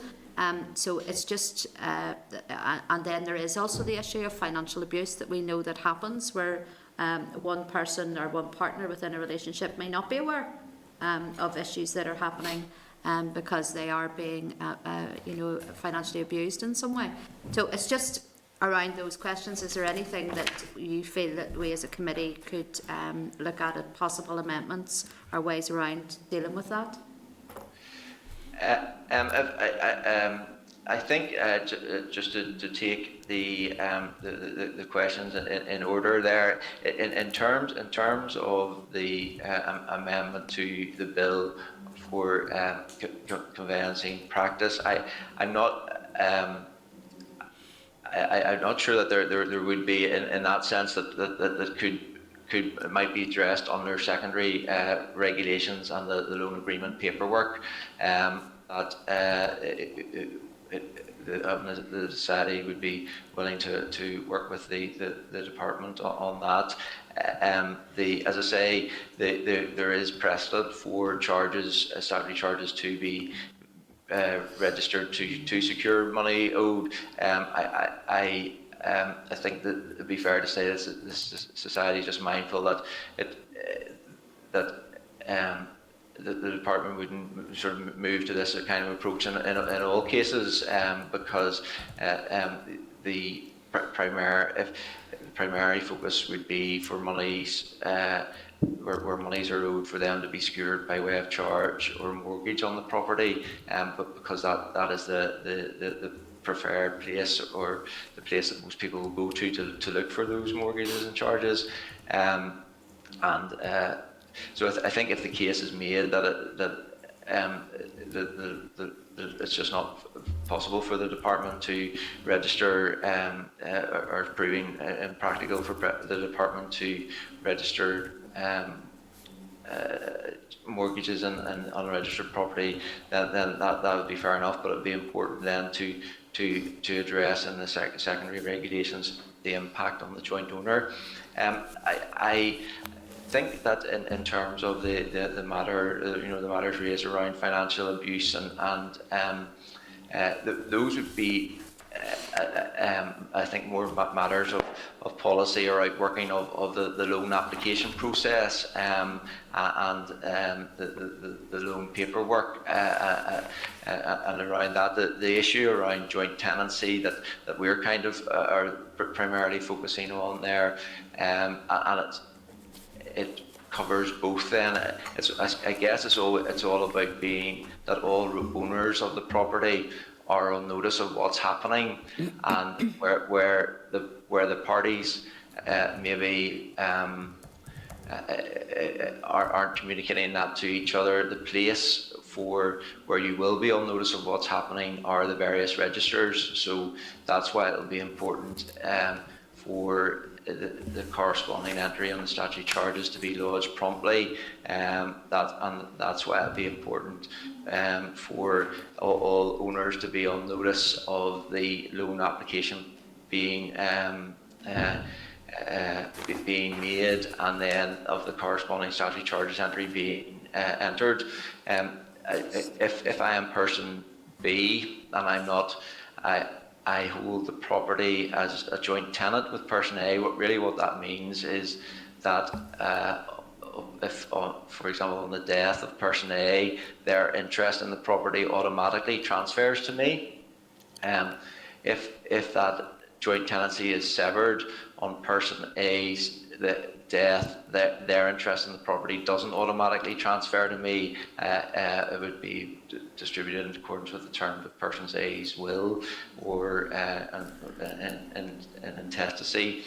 So person B needs to know about that, I suppose, is what we're saying, and that so that they can make corresponding provision, be it maybe advice to take legal advice around making arrangements of their own around their will and things like that. Mm-hmm. Sorry, Kelly, is there supplementary on this? Brian, bear with me because this is quite technical and I may be Sure. asking a very stupid question. So imagine you have owner A has the house and has an SMI, and then, for instance, gets married or has a partner, and there then is a joint ownership with owner B. But owner B, so the SMI is with owner A, and that's all been signed up to. Owner B comes into the equation. Owner B, as housing rights has identified, is on benefits but is working, as people do on universal credit, and SMI is not currently available to owner B. So if owner A, bear with me, passes away, what happens in that situation then? Because owner B can't have the SMI because they're working. So how does the government recoup the money?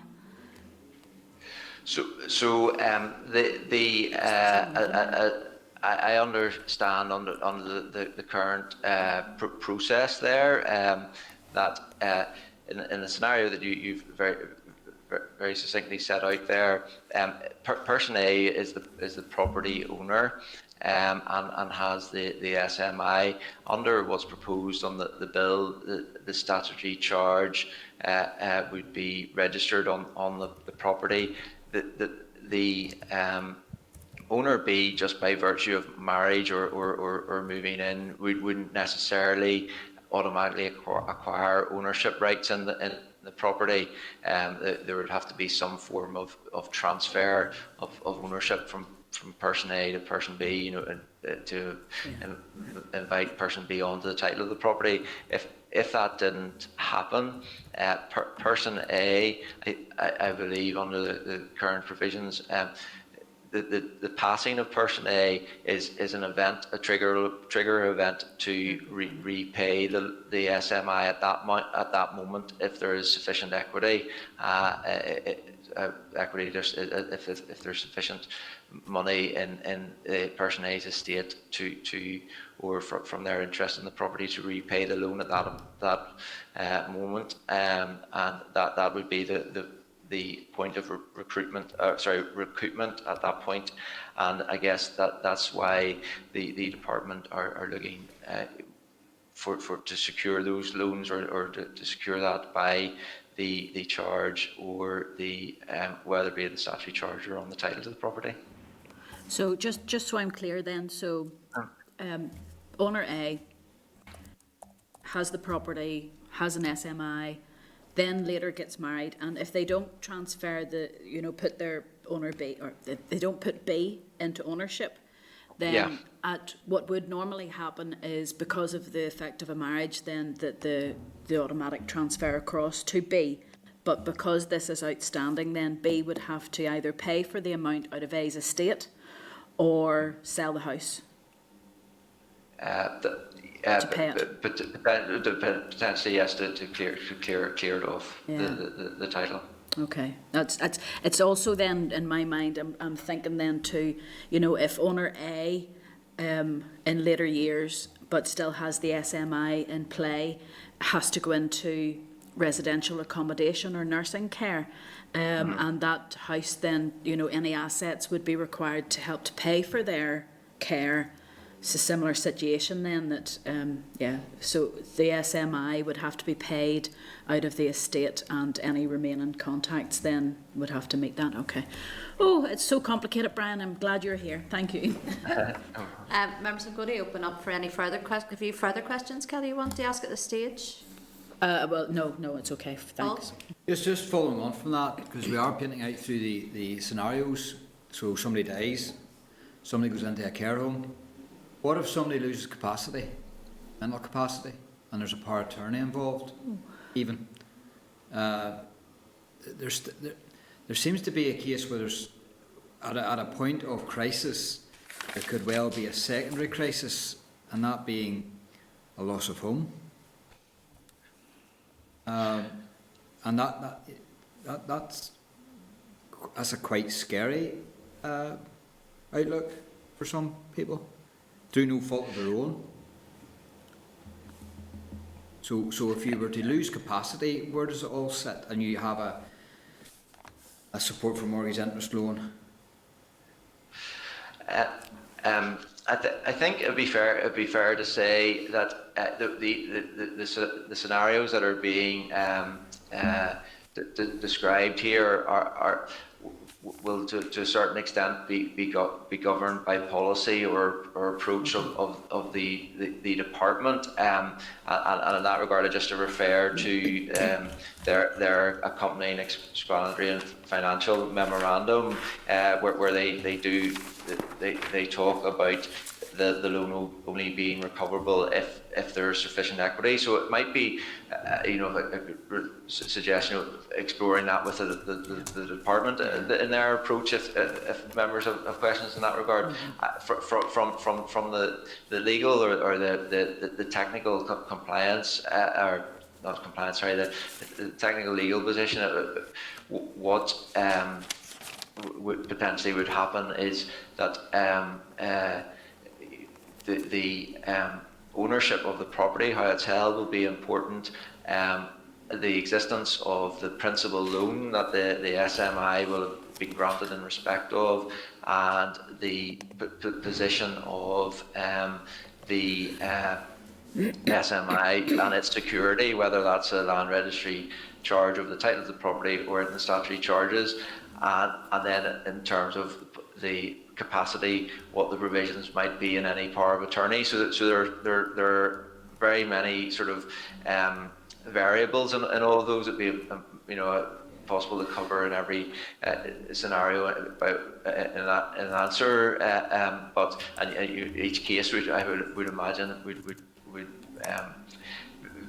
be dependent on its circumstances. But I think there's sort of two different issues going on there. I guess one is what does the department envisage in terms of calling in or seeking recoupment of the SMI loan as a matter of policy, and then where society sort of focusing in here on is just the operational or the conveyancing technicality outworking of changing the SMI to be secured in the statutory charges. So forgive me, because I'm going to put down a disclaimer too, like Kelly, with regards to stupid questions, because my thinking is very primitive on this. I'm not across the detail at all.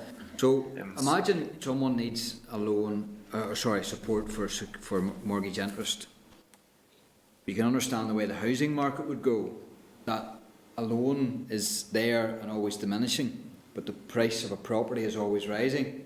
So are we getting to a point in 25 years' time? Well, first of all, first question is, how long would an average SMI last for?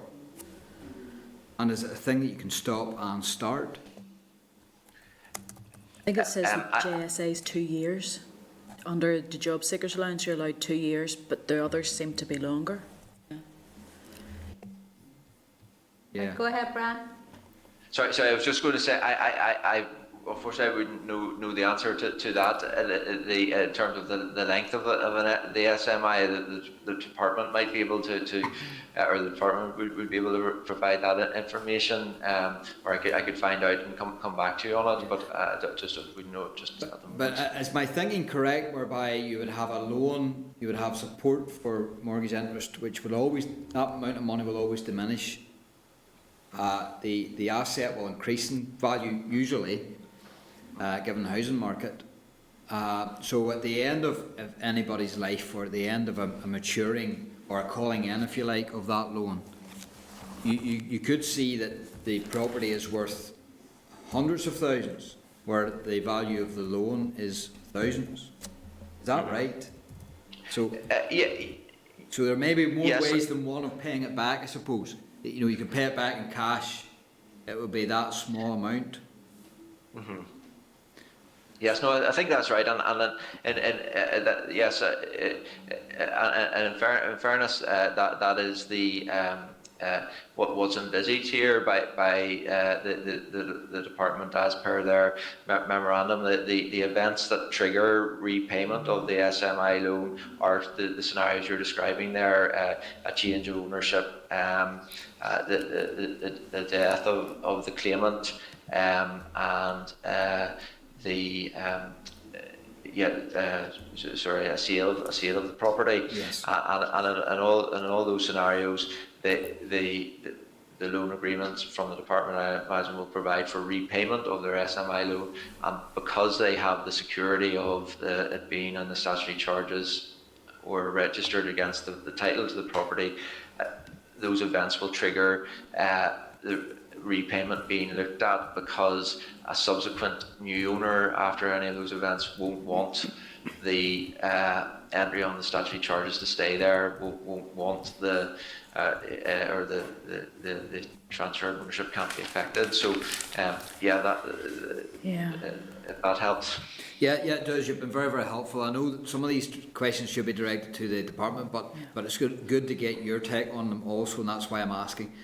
So, sure. so is it the benefit of being put on the register? I think it's the terminology used. Simply so that it gets triggered once there's a scenario. Is that the only reason why it's on? That's what that register is about. Yeah. So the statutory charges register is a register of notice to property of matters that affect the property, and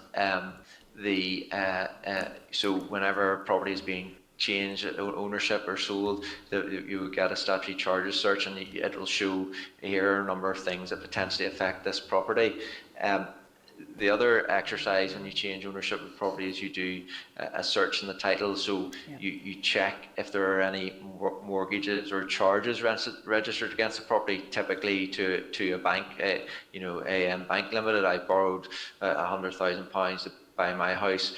It's secured by a mortgage or charge on the title to the property. So that's a separate register. And just what the bill is proposing is, instead of the SMI being secured in this second scenario, they're going to put it on the statutory charges as a notice that it's there, and that charge is there. And my understanding is that the department want to make that change for primarily because it hasn't been proved practical for them to do it in the registry of deeds, and they want to do it in the statutory charges register to affect greater security for all their loans. Yeah. And so all of those searches would be done at your level, at the solicitor class. It wouldn't be done with actual individuals. That would be something. That would be a function that you'd perform for those people. Yeah.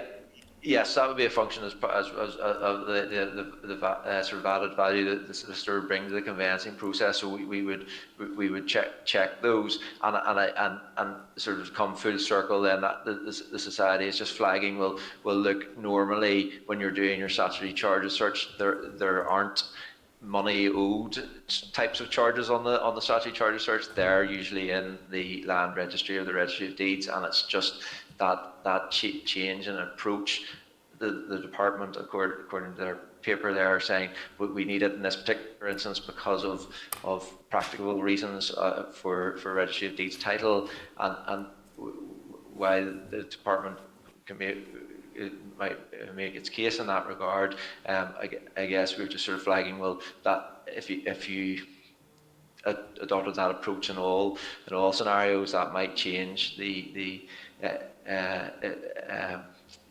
emphasis or the benefit of the statutory charges. Sorry, not the benefit. It would just change the emphasis of the statutory charges register, and it would have a knock-on effect of sort of changing conveyancing practice and in that regard. Okay, thank you. You've been very helpful. Last question then: does it make your job easier or harder?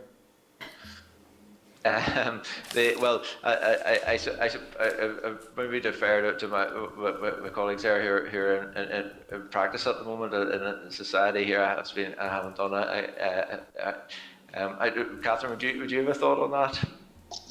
Yeah, I think I'm going to give an answer, which is maybe it could make it easier or harder depending on the typical answer on how it's all worked out in practice. I think what could make the job much more difficult could be time delays, really, in very practical terms. So a time delay both in getting the charge registered so that we know it's there and needs to be repaid, and or time delay in actually being able to make the repayment and have the corresponding entry removed. If that process is streamlined as far as possible, I think, I don't know if it would make the job easier, but it doesn't would make it any harder. Okay, thank you very much. Thank you. Okay, thanks, Paul. Kelly, you want to come back? Just a supplementary on what we're talking about there. I was actually thinking about this, is just from your point of view, as with regards to the statutory charges register, where a loan has been repaid, it doesn't say anything, or I can't find anything that it says how quickly that statutory charges register has to be updated after the loan is repaid. Would you have any recommendations? Should that be on the face of the bill, or should be it in regulations where there's a set time when the department, because we know once it goes into the machinery, it may take a little bit longer, you know, for these things to come out in the wash. And when people are bidding on houses and looking to buy a house, everything gets very rushed at that stage. Have you any thoughts on that? How long that update, you know, should it be in legislation or in regulations to make sure there isn't, or there aren't any delays? I think it could be a matter that could be covered better covered in regulation, rather than the primary legislation of the primary bill here, even in general terms in the regulations, you know, an understanding of the process. As Catherine was saying there, we would. It would aid us greatly if it was as quickly as possible, but you know, we accept that there different scenarios can arise, so there can be workarounds, and I would imagine that it would be something we would like to see picked up in the regulations in some form, or with in consultation with the department about that. So because similar arrangements will be worked out with other statutory charges entrants, that with the statutory charges register, it would be the party that lodges the entry on the register has to be the party that removes it. So we would need the department to do that, and to do it as quickly as process is allowed. And can I just ask then, as we know, so somebody has, somebody has a house. Owner A has the house, and owner A passes away. They have family. Family had no idea that there was a support for a mortgage interest loan taken out. I'm just wondering, as far as, unless people knew to go and look at the statutory charges register, I take it that would be for solicitors then to identify for the family as part of the estate. Or is there another way that is recorded against, say, the mortgage on the house, or how are families going to know about this going forward? I would say, in practical terms, the family are likely to know from the deceased paperwork. You know, generally is part of the administration of the estate process. Relatives or the executors will gather together all the paperwork and available bank statements, etc. So there's likely to be, in the immediate term, some indication there. There have been a loan agreement signed, etc. Ultimately, when it comes to disposal of the property by sale or by transfer, the requisite searches will be done at that point, and that's when you will see the statutory charges entry at that point, and as committee members raising earlier, at that point there will of course be the sale proceeds from the property to deal with the SMI there, or depending on the department's policy approach to if there isn't sufficient equity in the house at that point. Okay, no, thank you. Yeah, that's a good point. Thank you, Kelly. I was thinking that because I know any time I bought a house, you go off and look at the solicitor will go and do the land registry checks. So it would be the same idea then as this, where you would have that check and then it would come up. Yeah. No, look, that's fair enough. Thank you. No other member has indicated they want to ask anything further of us at this stage. I'll just give it a moment to see if anybody puts their hand up. No? Okay. But thank you so much for your briefing today. It has been very worthwhile, and hopefully then the officials from the department have been listening in.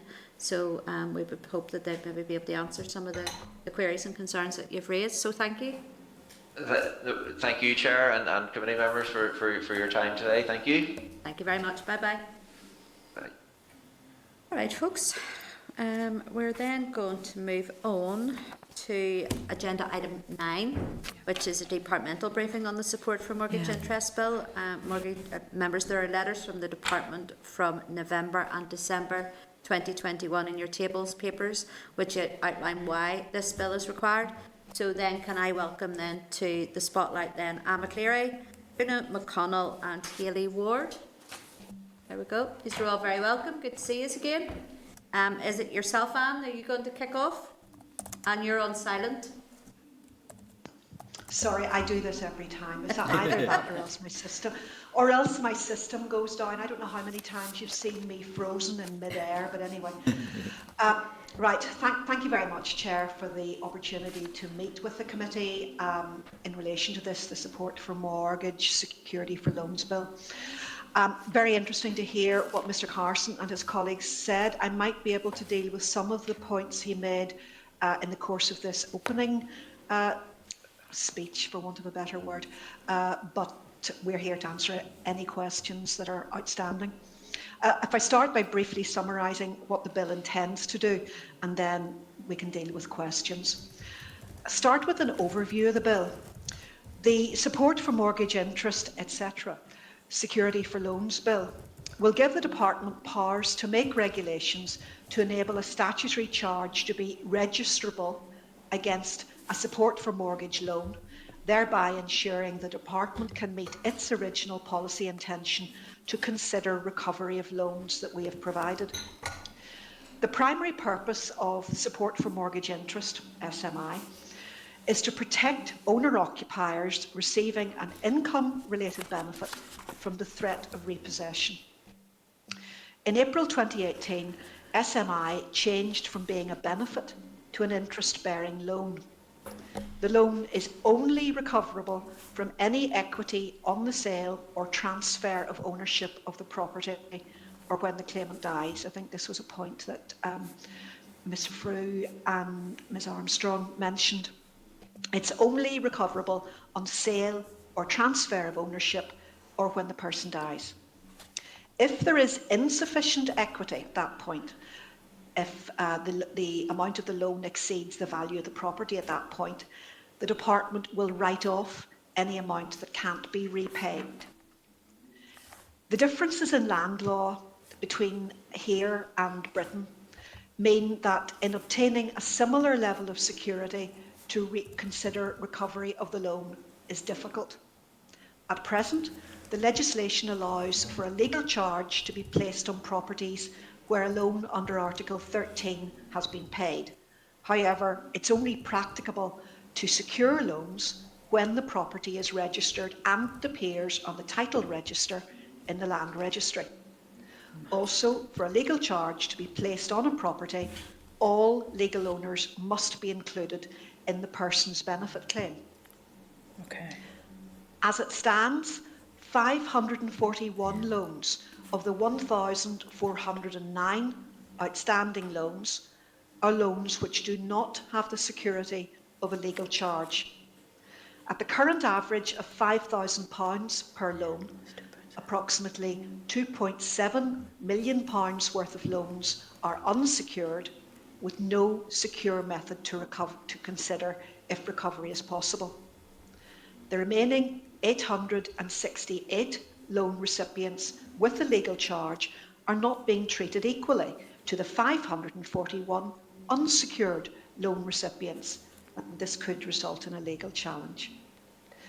Introducing a statutory charge to be registered in respect of SMI loans will provide a method of security to allow the Department to consider recovery of all loans, provided there is available funds from the sale or transfer of the property, as it can be placed against both registered and unregistered properties, irrespective of the makeup of the benefit unit. If there is insufficient equity to repay the total of the loan, the Department will, as I think I said earlier, write off any amount that cannot be repaid. The SMI loan is not registered on the person's credit history and does not affect their credit history. Using a statutory charge will also allow the Department to offer a more flexible product to people with a loan by enabling a process for a person to transfer the loan from one property to another as their circumstances change. Now look at the individual clauses. The bill only has 2 clauses. It's very short. The changes in Clause 1 mean that the power of the Department for Communities to make regulations about SMI loans will now include power to charge a loan and the interest on it on the property in respect of which the Department makes the loan. The charges also mean that a charge created by the regulations in respect of a loan provided by the Department will be registrable on the Statutory Charge Register. The Department's enforcement powers as the holder of a charge created by those regulations will be capable of being exercised if an SMI loan is not repaid after having become repayable under the regulations and the terms of the agreement under which the loan recipients accepted the loan. Clause 2 provides for the bill to come into operation once it has received royal assent.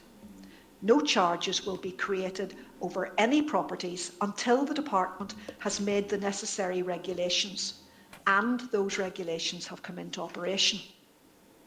Once the regulations have been made and come into operation, any charge created by the regulations will be registrable in the Statutory Charges Register. It is not intended that the regulations will impose a statutory charge in respect of past or future loan payments under an existing loan agreement for so long as they continue to be secured by an existing legal charge. Okay. Once the change to primary legislation is commenced and subordinate legislation is amended, all new loans will be registered on the Statutory Charges Register, and the unsecured loans will be registered in tranches so as to ensure resources in both the Department and the Land Registry can be managed. Officials have been in contact with Land Registry officials and will maintain this contact as the bill progresses. The Department will also bring forward subordinate legislation to enable loan recipients to defer the recovery of the loan and allow the loan to transfer to another property, meaning that a loan recipient can use all the equity in their property to help with purchasing their next home. This provides a greater opportunity for people, as their circumstances change, to move to a property that better suits their needs.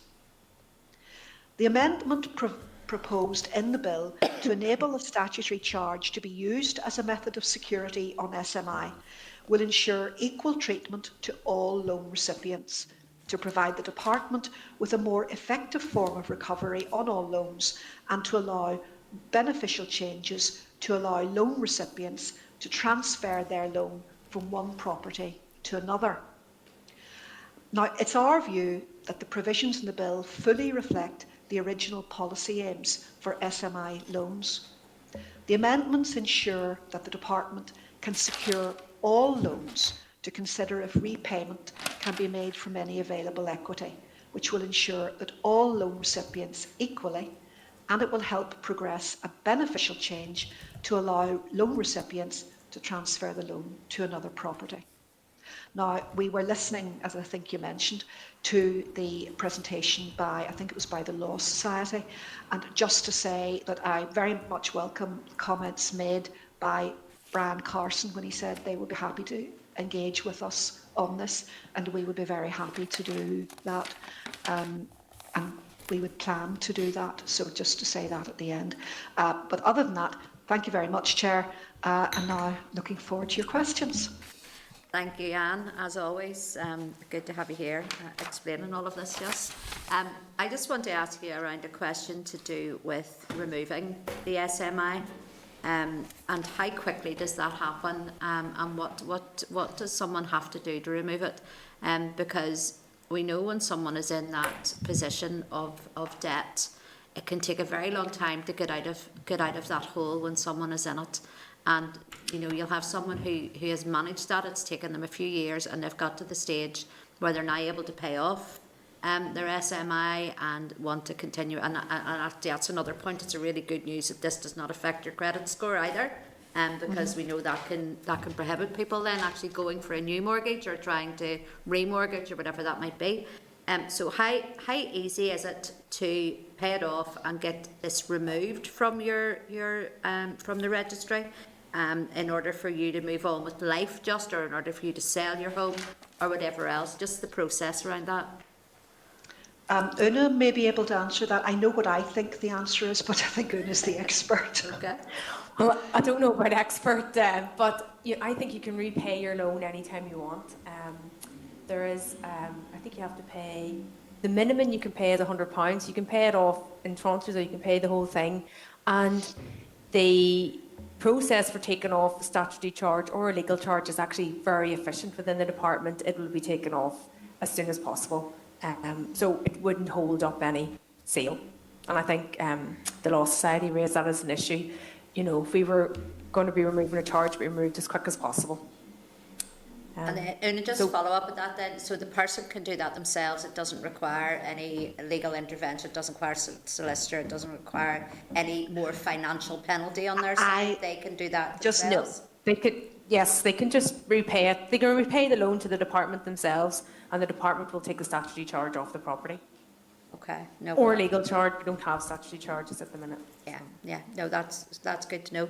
I'm going to open up to members. I have a few more questions here, but I'll ask if members have anything further. Go ahead, Kelly. Coming in on something slightly different. It's been highlighted to us by Housing Rights in a paper. Hopefully you might have seen that as well. That there's an issue about people. Oh, sorry, have you not seen it? But basically, what they're saying. No, I haven't seen it. Sorry.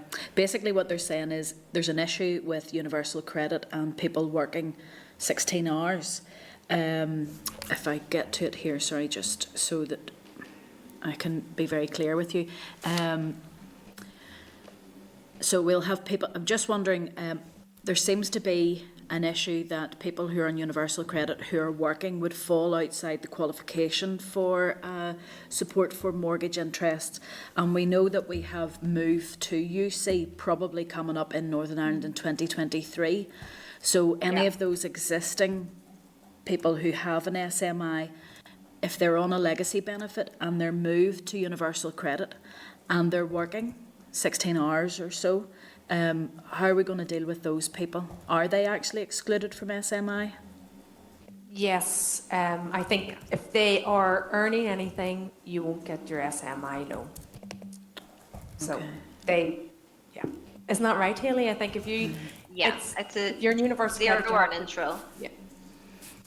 Yeah, for universal credit. So they wouldn't actually get any.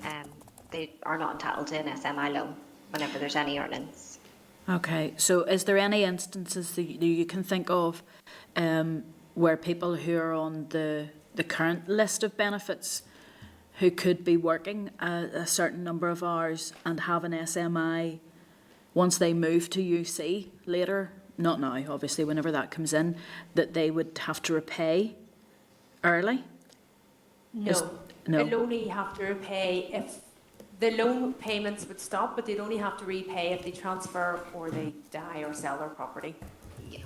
So if you're in so you can stop paying SMI anytime you want. In the scheme. Yes, but their SMI loan payments will stop, but they won't have to repay it. Okay, so if they're in the scheme already, then they're not sort of thrown out of it, but the rules will still apply when it has to be repaid. But for people who are on universal credit whenever this comes through, who are working 16 hours, they can't access this support then? No, they won't be able to access the support, but they won't be made to repay the loan. Okay. So it would just stop. Okay. The other thing that Housing Rights had pointed out to us was, or they'd asked, they're thinking that instead of it being a loan, has there been any consideration that this should be a grant and a non-repayable grant? It was changed from being a benefit to a loan in 2018, and there's no indication that it will be changed from a loan. Okay. And then they had concerns about the extension of waiting period from 13 to 39 weeks. Anything about that you guys want to say? Well, the waiting period is 39 weeks, and this is something that we would continue to keep under review. So it's something that we can review as part of our SMI policy.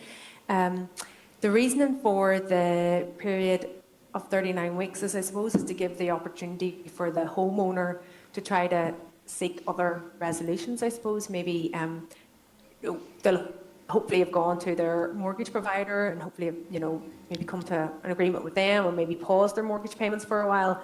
So that was the rationale behind the 39 weeks or 9 months in universal credit. Okay. So I'm just checking then about this 16 hours, because we're trying to encourage as many people as possible to work, and in effect they're supplementing their income with universal credit, to make it up to a standard of living. So let's just to go back to that again, is there any way that we can review that? I think Housing Rights have said support for mortgage interest prior to 2016. Claimants were permitted to work up to 16 hours a week and continue to claim, but in this system that can't happen. Or is there any wiggle room on that one? There's no wiggle room on it at the minute, but it is something, as part of our policy review of SMI we could look at. But, it depends on, I suppose, funding and computer systems and all the problems we have when we try to make any changes, I suppose. Okay. Yeah, nearly be seen as a mitigation measure then. I know. I'm just trying to think as well. We were asking, as you heard there, Brian from the Law Centre, about this issue about owner A and owner B, and what if owner A passes away and all that sort of stuff. So I'm just wondering how does that work then? If owner B if B is not an official owner, but because of the death of owner A, they're the beneficiary of the house, and they may be asset rich but cash poor. Will there be a requirement then in order to the SMI that the house would need to, it still has to be paid, the SMI from owner A still has to be paid back.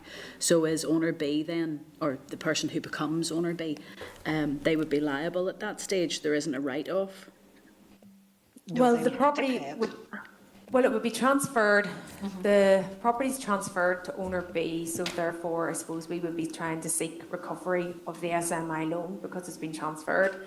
But the department can make a decision to write off the loan if it wished. Kelly, would you have any? Yeah. I think in the first instance we would be looking at the person who died's estate and see whether or not we could recoup funds from it. That would be the first instance, and again, we would just be taking each case and deciding upon it, whether or not it is, whether or not we can actually recoup the funds. And if not, then it would be written off. Would there be a possibility that the person who's inherited the house and so on, that they could actually apply to continue on paying the SMI? It would be another loan. They'd have to take out another loan or another application for the SMI. As long as they meet the criteria? Yeah, okay. Yes. Yeah. Okay, thank you very much. Thank you, Kelly. Paul? So keeping on that train of thought then, before I go back to my more primitive questions, would it not be better that new owner, person B, was able to take on that debt the same way as you're allowing them to transfer to a new property and all the equity in order to buy a new property, which is a good thing, gives flexibility? Would it not be better then that whilst there is a transfer happening, it could be the case that whenever person A dies, person B might be in a worse place, but may not be able to qualify for an SMI. So would it be the case that debt could transfer? You guys wouldn't be losing anything because the debt would still be there. Is that an option?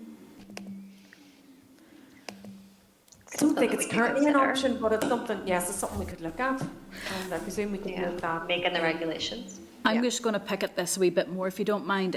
We currently have people who are in pension credits, but we know that because of government initiatives, more and more people will have workplace payments going forward. So pension credit, I'm imagining, will be gradually sort of go down and down, the number of people who need pension credit, largely people who haven't had a workplace pension. So in the future, there will be more and more pensioners who won't qualify because they don't have pension credit. I'm just wondering, is there something there that can be looked at? Because, you know, we're all being told now you're automatically put into workplace pensions now, so pension credits may not be, you know, as evident or as frequently used in the future. So I'm just wondering on that one, is there something that we need to do to future-proof this, or is that for something that can be amended? I suppose if it's on the face of the bill, is the qualifying benefits, if the benefit changes, is that regulations, or is it on the face of the bill? Is it regulations, Hayley, that we change the benefit? Yeah. So I suppose it's just, you know, something that we could look at, you know, after this bill as part of just our SMI policy review. But obviously, anything that we would do would have to take into account, you know, I suppose their principle of party, additional funding, executive approval, and, you know, the computer systems. So, but, you know, we do regularly engage with DWP, and, you know, we intend to review SMI policy to see if there's anything we can do to improve it for people. Okay, thank you. Yeah, the reason why I asked the question is because, you know, you could have that position whereby even this could be a small amount of money and a small number of people. A death of a loved one, so the death of a loved one for person B, who could well be the new owner of a transferred property through a will or testimony or anything like that, or even a dependent. Whilst they need to stay in their home and live in their home, they may not have the cash at hand or other assets to pay off a debt, and it could put those people into difficulties, even though the amount could be small. Then that's the only reason why I ask that, because if you flip that over, you're allowing that person you're allowing the person A to transfer to a new property. So it strikes me that if you're allowing that, you should then allow the debt to transfer to a third person. Yeah. But it's just. I think this. I think maybe this is something we could maybe go away and have a conversation with our operational colleagues and our solicitors, and maybe come back to you to see if this is something maybe we could change in the future. It's Would that? Yeah, no, okay? that's fine. Yeah, because you know, I'm with you. You know, if there's a debt to be paid, it has to be paid. End of. But it's just ways and means, and you don't lose anything by a transfer because that debt's still there. You just have you've chosen not to recoup it at that point, if you like. Yes, and I understand. You know, at that point for that person, it might be a very difficult time for them. And, you know, they may not want to be thinking about this. So, if we were to come back to you with our that would be great. Further thoughts on that. Thank you. You guys bound to have heard all my primitive questions to Mr. Carson. I know I don't pretend I'm not going to go over them again, but just to ask: is there anything that I asked and any answer you heard that jumped out at you as being either inaccurate or wrong or alarmist? Well, I think the only thing was the question on the power of attorney. If someone has a power of attorney, it shouldn't make any difference to their SMI loan. You know, it's only if that person died or transferred their property or sold it that they have to pay back the loan. So, I mean, if your incapacity wouldn't impact on it. So that was my only thoughts, really. No, that's brilliant. Thank you. I say I'm not going to do you a disservice going through all those questions again. Can I ask you around the timescales of the regulations? So, this is not for me to hold you, it's not a trick question, but what do you see as an acceptable time frame for you to bring forward those regulations, that secondary legislation? And then, I did hear you say, I think, that would then be for all new loans, but then what you would do is you would move existing loans, and I believe there's 541 in the books at the minute, you would transfer them over in tranches. That strikes me as an issue there whereby if a solicitor was tasked to commence a search on the Monday and found nothing, but you guys were just about to upload a further tranche that Friday, and that was on that. You understand there could be a gap, and is there danger of that? Can I just say that as an ex-solicitor, that the likelihood is that the solicitors would be making darn sure that they did catch anything, and there are things called pre-contract inquiries where they would be asking the question, is there a loan in this? And they'll be asking that as well, and that would be a sort of a reassurance, let's say. Right, okay, so it's just not as primitive of hitting a button, going on to a register and just checking down the register. I think it's the kind of thing that you'll be asking in the pre-contract inquiries as well. Right, I mean, okay. that's the kind of area where they ask about, has your house ever flooded? You know, is there a mains water supply? That kind of thing. They will be asking it then. Okay, so And in the loan agreement, all, you know, the people are made aware that there could be a statutory charge on their property. So, you know, the people who have got an SMI loan are aware there could be a charge on their property, and I'd hope they disclose it to their solicitor. Yeah, fair enough. So timescales for secondary legislation and your new regulations. So you'll get Royal Assent, you'll get this into power straight after Royal Assent or the day after. So how long does the department envisage taking to lay the secondary legislation? Haley, what do you think? A couple of months? Yeah, it'll be done just as soon as possible afterwards, but we wouldn't imagine it would maybe be about 3 months, hopefully, and it certainly wouldn't be any longer than 6. Yeah, and obviously the committee will be closely involved in this, because it'll follow the process. So whoever the committee is at that point would be closely involved in all of this. of course. I had another question in my head there. Yes, a very important one too. So who decides within the department whether you write off a loan? Who has that power? It depends on the value. So officials have that power depending on the value, and then it can actually go up. It goes up the line then for write-off, as far as I'm aware. So is it one person or is it a group of people? It will be based on the evidence. So a decision's only made to write off whenever there's adequate evidence to show that there's insufficient equity, and depending on the value of the loan. So if the loan's £30, you know, an official will write that off at low level, but if it goes into the thousands, then it goes up the line for a write-off decision. So and again, it's just based on the evidence. So Haley, do you have that power? No, I don't have that power because I don't work there. Does your line manager have that power? No, it would be in operations. Yes. The operations. It won't be us. I can certainly, Because certainly find out for you. You know what I'm like with big bad civil service. So in other words, you would trust us to do it. Chair, can I just come in just on a supplementary on that one? This was one of my questions. It says in the legislation about, you know, if there's sufficient equity. Now, if someone has passed away, the sufficient equity, it's who makes the decision on whether that's there, because I'm thinking, and I've had it recently, you know, where you've got a funeral to pay for. So the funeral, so for instance, if someone's on benefits, they're allowed to have savings if it's a known liability for them, for instance, the cost of a funeral. So would sufficient equity discount monies that are for the cost of their funeral? Or does it go on the total amount that's available at time of death? Sorry, I know this is quite picky, but it's just to understand how that works. What do you mean? You know the way some people would put money into a funeral plan? That would be, I think the point you're making, Kelly, is that equity usually refers to the value of the property as compared to the loan. Yes. Mm-hmm. Yeah. So if the house is worth X £1,000 and the loan is for significantly less, then there's obviously equity. In other words, there's enough money in the value of the house to repay the loan.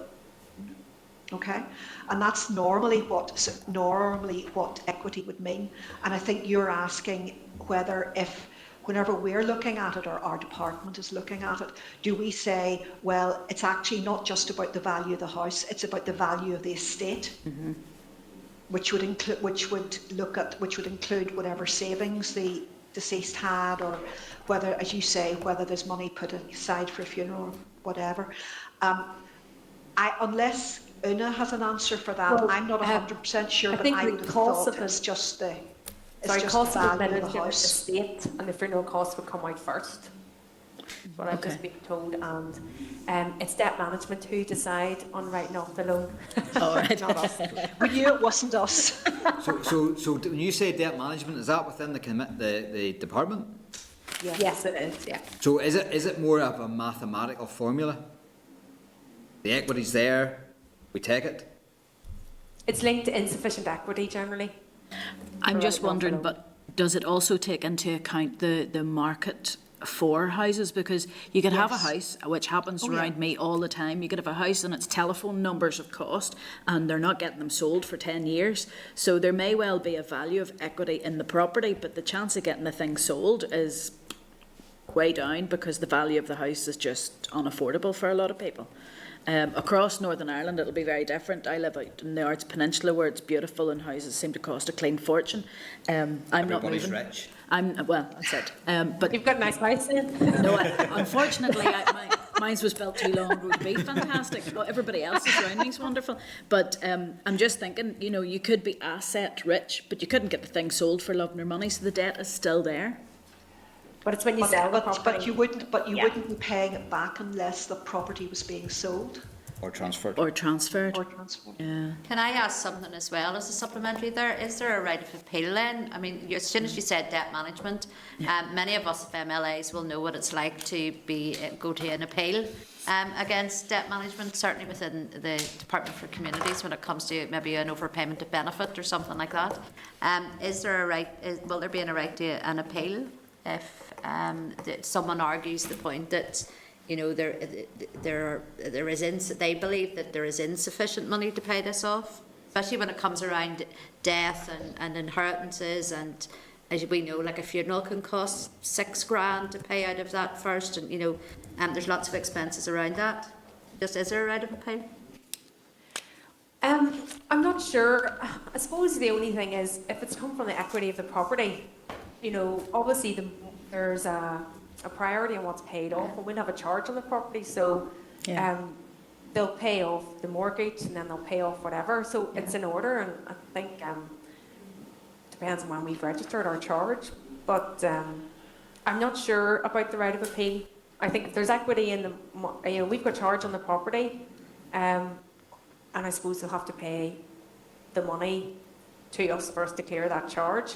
But I think if they have proof that they don't have enough equity, we can reconsider if we take the payment back. Does that make sense? Yeah, no, it does, and I know. I mean, we just know, because we know all these things are not black and white, and there will be the odd circumstance where something throws a curveball, and you kind of think, okay, we didn't think about that. But no, that's grand. Anybody else? Anything further? I know I butted in there. Paul, was there anything further you wanted to ask? I think.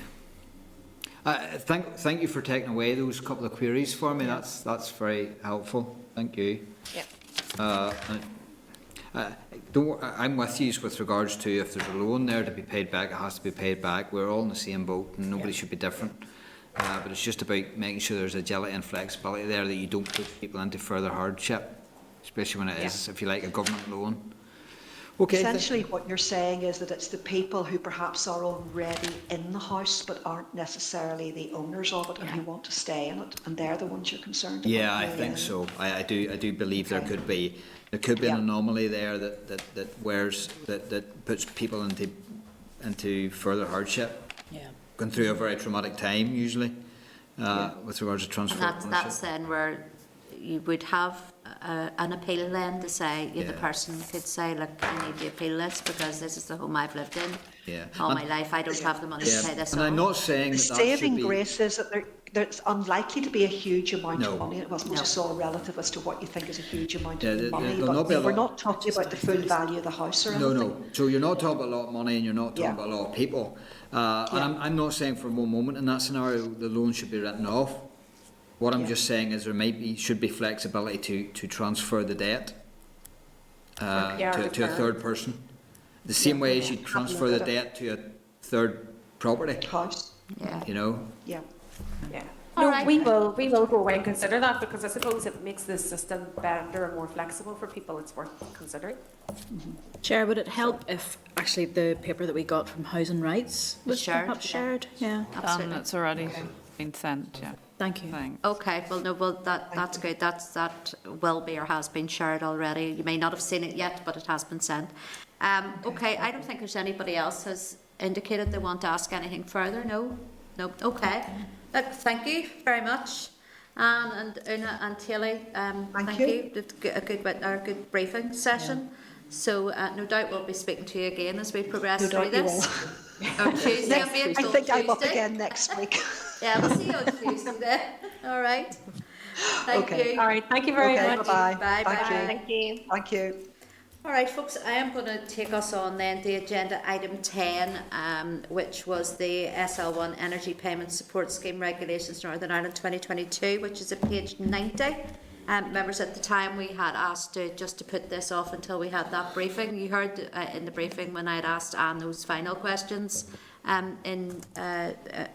about what if we don't do this, and can this be, or can further legislation be brought forward at a further stage, which we know is all doable. So can I then just ask them, members, have they any further comments, or are they content for the department to proceed to make the rule? Content. Content? Okay, look, thank you, all right. So then we move on then to AOB, isn't that correct?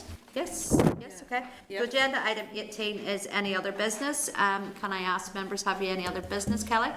Could I ask if the committee could get this as information that was provided to me by a constituent?